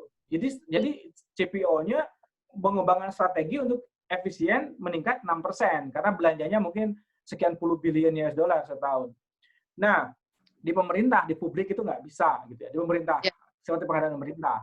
Maka di situ ada perlindungan usaha kecil. Ini mengganggu efektif efisien. Tapi kebijakan itu harus ada. Maka lahirlah paket yang diperuntukkan untuk usaha kecil. Harus transparan. Ini harus terbuka, tidak boleh bisik-bisik. Kalau saya di swasta, pengadaan ke teman SMA boleh. Tapi kalau Pak Edi di PDAM ke teman kuliah, apalagi ke mantan pacar, ya nggak boleh. Gitu ya. Walaupun dia kompetitif pun, kalau dia istri kita, tetap nggak boleh. Karena akan menimbulkan efek kecurigaan dan lain-lain gitu ya. Jadi kalau kata Pak Busro Mukodas, integritas itu ketika jadi digunjingkan orang itu sudah tidak berintegritas. Ya, saya ulang, ketika digunjingkan saja belum tentu benar, itu sudah tidak berintegritas. Kita sudah mulai aware gitu, bahwa ini dipergunjingkan. Gitu ya. Jadi bergantung. Nah, memang prinsip dasarnya, jadi kalau belajar filsafat pengadaan sebenarnya semua diturunkan dari prinsip ya. Jadi kenapa harus susun KK itu dari prinsip efektif. Kenapa harus susun HPS dan lain-lain dari termasuk tender itu turun dari norma efisien. Kenapa harus ada persaingan menghasilkan tender dan seterusnya gitu ya. Mungkin lain waktu kita bahas tentang filsafat pengadaan gitu ya. Jadi pengambilan keputusan itu sebenarnya ada landasan moralnya, filsafatnya gitu ya. Seperti itu budaya. Jadi boleh tidak tujuan lain? Boleh. Sepanjang tujuan itu dimaksudkan untuk kemaslahatan organisasi dan kemaslahatan pelanggan, masyarakat pelanggan kita. Boleh. Sebetulnya sama. Perpres pun, apa batasan perpres? Boleh. Sepanjang tujuannya kemaslahatan pemerintah, penyedia, dan masyarakat. Gitu ya. Baik. Terima kasih. Silakan Pak Edi. Assalamualaikum warahmatullahi wabarakatuh, Pak Nandang. Assalamualaikum, Pak Edi. Ya, semua tukang ledeng, mohon maaf lahir batin di sini. Saling tukar pikiran kita. Sharing-sharing, Pak. Ini sangat-sangat menarik nih temanya Pak Nandang ini. Ya, ibaratnya penyalahgunaan uang negara ini bahasanya sangat-sangat ya riskan lah ibaratnya di matanya APH. Ini mungkin sebenarnya nggak terlalu panjang, tapi sekedar saran aja Pak Nandang, nanti ada juga pertanyaan saya. Memang selama ini PDAM ini kan di mata APH, itu para APH itu memandang PDAM ini seolah-olah pemerintahan. Ya. Tapi perlu diketahui sebenarnya PDAM itu adalah perusahaan yang sifatnya ranah sosial, ada ranah bisnis. Ya, jadi harus dilihat. Nah, di sini juga saya pernah lagi pendampingan dengan PDAM di sini, ya khususnya PDAM Balikpapan. Saya jelaskan pada APH maupun jaksa maupun si pihak kepolisian. Lihat dulu sumber dananya. Kalau Iya. memang sumber dananya itu PDAM itu dari APBD atau APBN, oke, silahkan Anda berkata-kata mengatakan penyalahgunaan uang negara. Tapi kalau itu sumber dana itu berasal dari PDAM itu sendiri atau keuangan sendiri yang berdasarkan RKAP-nya yang sudah digunakan oleh masing-masing bagian untuk pengadaannya, itu bukan penyalahan uang negara, melainkan kesalahan prosedur atau kelalaian dalam suatu proses. Nah, di sini yang perlu sering saya tanyakan, sering saya temukan, biasanya teman atau di kalangan PDAM ini awal permasalahan itu biasa dikontrak, Pak Nandang. Yeah. Kontrak inilah sebagai dasar hukum untuk ikatan antara kedua belah pihak. Karena kontrak ini kan dalam KUH Perdata 1338 bisa dikatain perundang-undangan bila mana para pihak mensepakati. Nah, terkadang teman-teman ini membuat kontrak tidak sesuatu yang direncanakan. Misalkan gini, menganggarkan yang aturannya 1 miliar, tiba-tiba nanti pas pelaksanaan kontraknya ini lebih dari 1 miliar. Nah, akhirnya dia pikirkan bagaimana dengan adendum, dibuatkanlah suatu adendum biaya. Tapi perlu diwaspadai juga dengan ada namanya adendum. Jangan sampai adendum itu menjadi bumerang ke kita juga. Contoh kenapa? Namanya kita istilah buat kontrak atau pengadaan, setidaknya kita merencanakan sudah proyek itu, misalkan konstruksi itu berapa, habisnya berapa, jangka waktunya berapa. Nah, tiba-tiba setelah berjalan kontrak, ibaratnya belum habis masa kontrak, berpikiran ada anggarannya nggak sesuai, terus waktunya belum sesuai juga, belum waktunya. Nah, maka dipikirkanlah suatu adendum. Adendum ini terkadang teman-teman ini memandang seolah-olah bisa menyelesaikan masalah. Padahal adendum ini malah bikin masalah. Contohnya, pekerjaan suatu konstruksi. Pekerjaan konstruksi itu sebenarnya sangat-sangat penting di pekerjaan PDAM ini, khususnya teknik. Pasti PDAM pasti sering bermasalah teknik. Konstruksi. Ada namanya pekerjaan tambah kurang. Nah, ini mungkin di PDAM lainnya mungkin ada itu namanya pengertian tambah kurang. Sebenarnya kalau dari sisi hukum, itu adendum, bukan tambah kurang. Nah, adendum perlu dipenjelaskan lagi. Nah, itu pun adendum, itu harus namanya pekerjaan yang sifatnya sudah 80%. Jangan hanya pekerjaan yang baru 50%, tiba-tiba dikeluarkan suatu adendum surat. Oke, kita buatkan adendum, kita panggil kedua belah pihak untuk memikirkan jangka waktunya, biayanya. Nah, di sini yang perlu saya tanyakan kepada Pak Nandang, ini kan temanya kan penyalahgunaan uang negara ini ya. Ya, ini biar teman-teman juga memahami, jangan sampai ibaratnya kita ini berhadapan dengan APH, nurut aja dengan dikatain APH, PDAM ini nyalah uang negara Anda ini, gini. Nurut aja diam-diam. Kalau perlu, kalau kita punya lawyer atau punya pendamping hukumnya atau orang hukumnya, arahkan aja. Yang utama satu, PDAM menggunakan anggaran sendiri, bukan anggaran APBD, APBN. Contoh, karena kita punya perdir sendiri. Jelas kalau dia mengatakan penyalahgunaan uang negara, dia menyinggung terkait masalah peraturan pemerintah, yaitu di Perpres.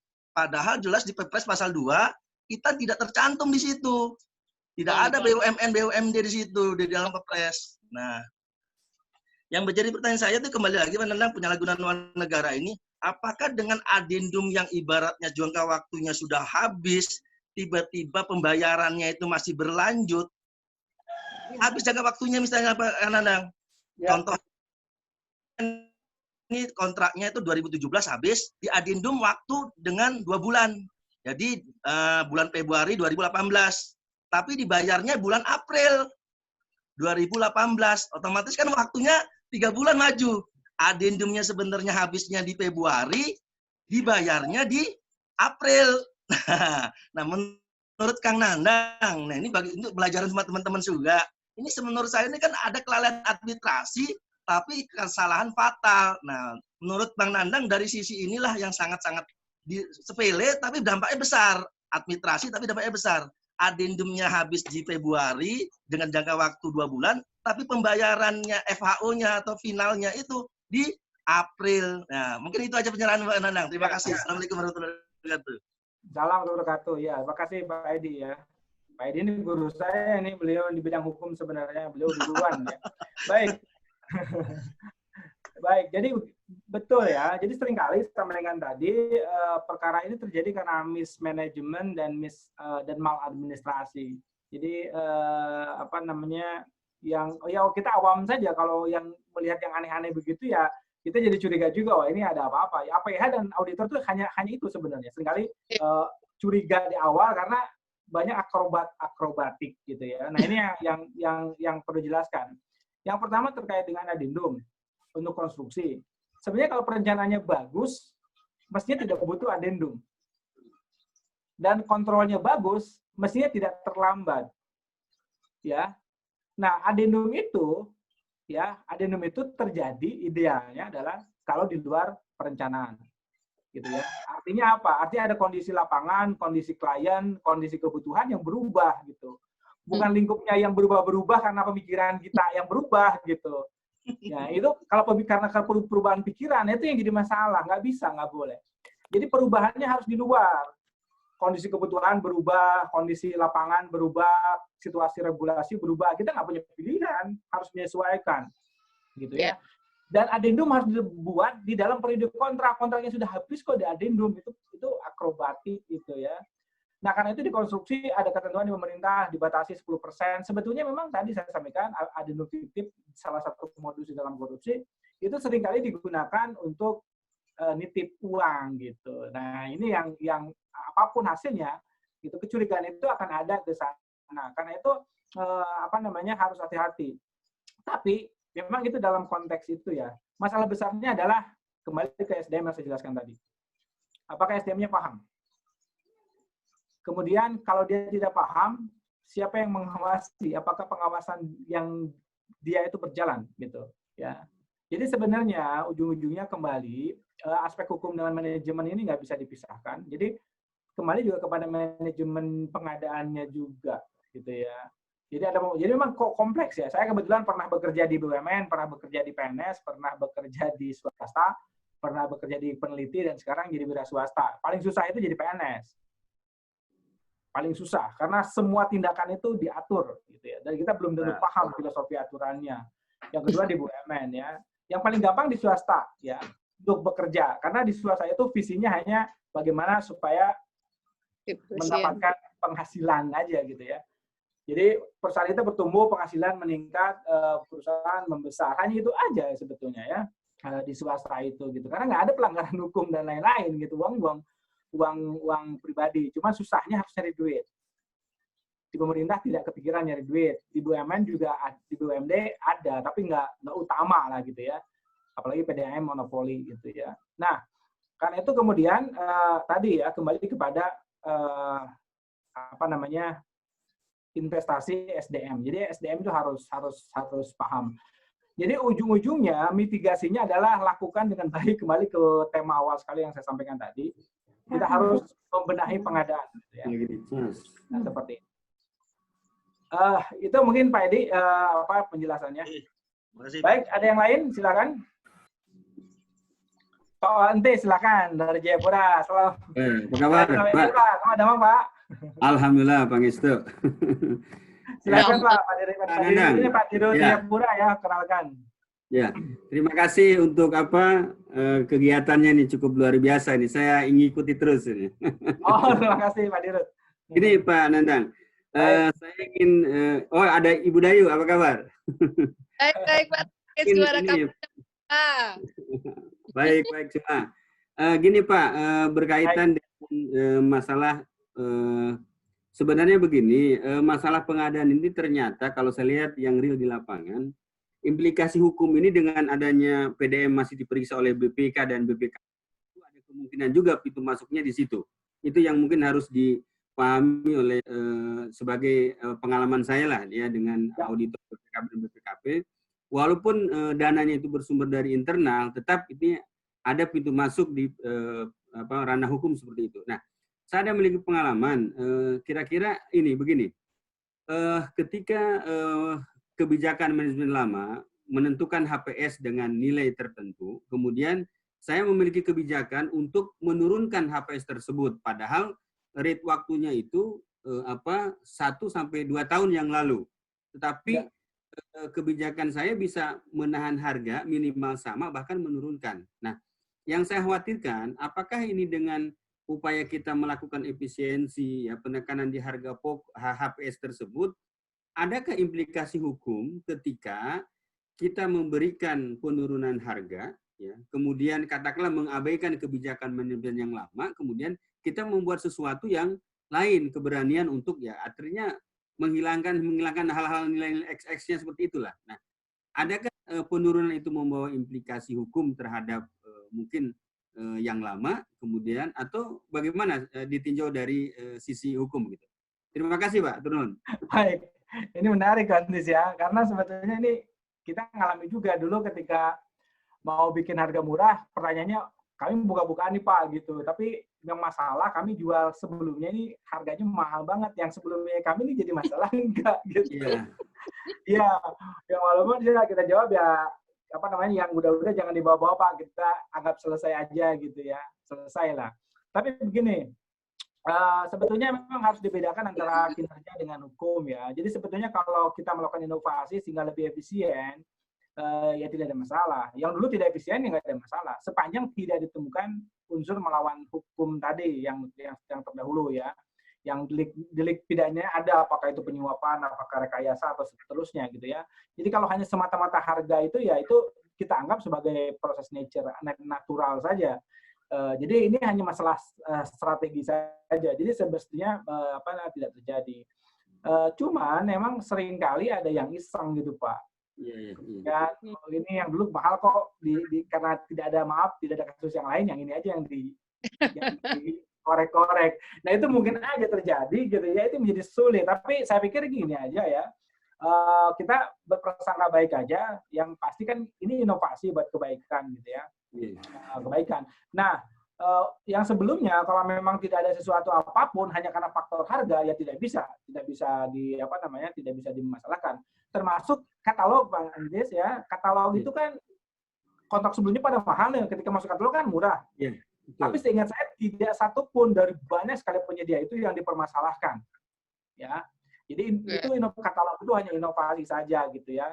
Jadi sebenarnya kita harus membatasi diri antara perbedaan harga dalam konteks nature yang saya jelaskan tadi, perbedaan harga dalam konteks rekayasa gitu ya. Itu agak berbeda gitu ya. Jadi kalau dalam konteks nature sih harusnya diterima sebagai suatu kelaziman saja gitu. Tidak ada dikaitkan dengan implikasi hukum yang lain. Ya, terima kasih Pak. Baik, terima kasih Pak Andes ya. Baik. Ada yang lain Bapak sekalian?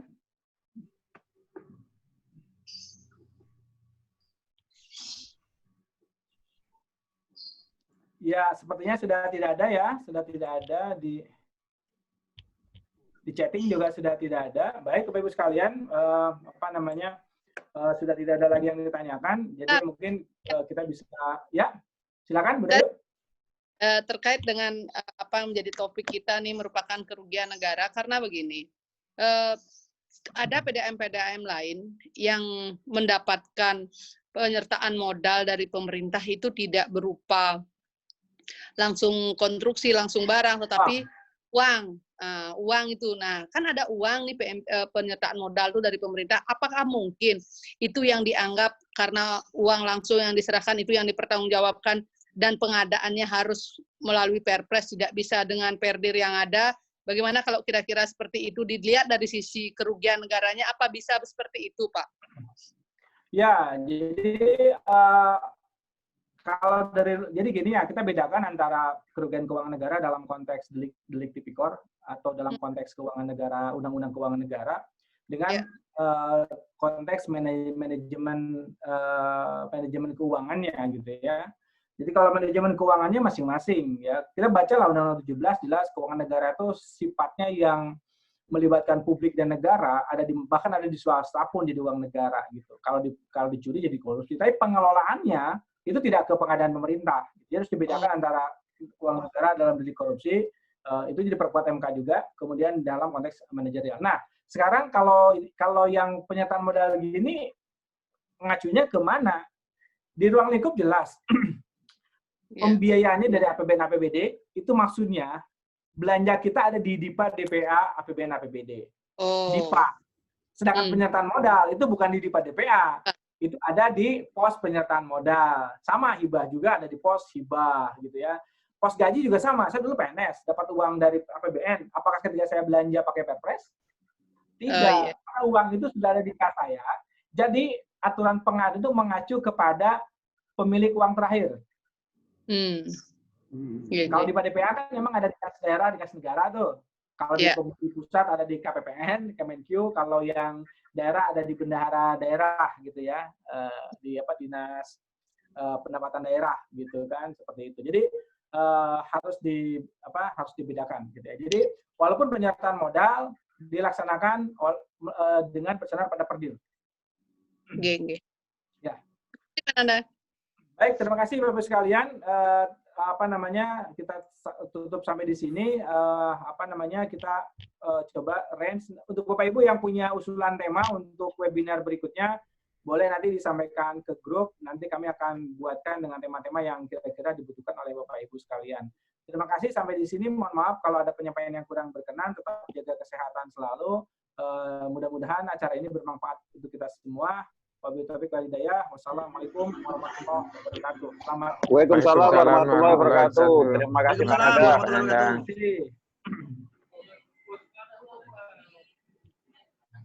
Terima kasih Pak Nandang. Terima kasih Pak Gum. Terima kasih Pak. Terima kasih.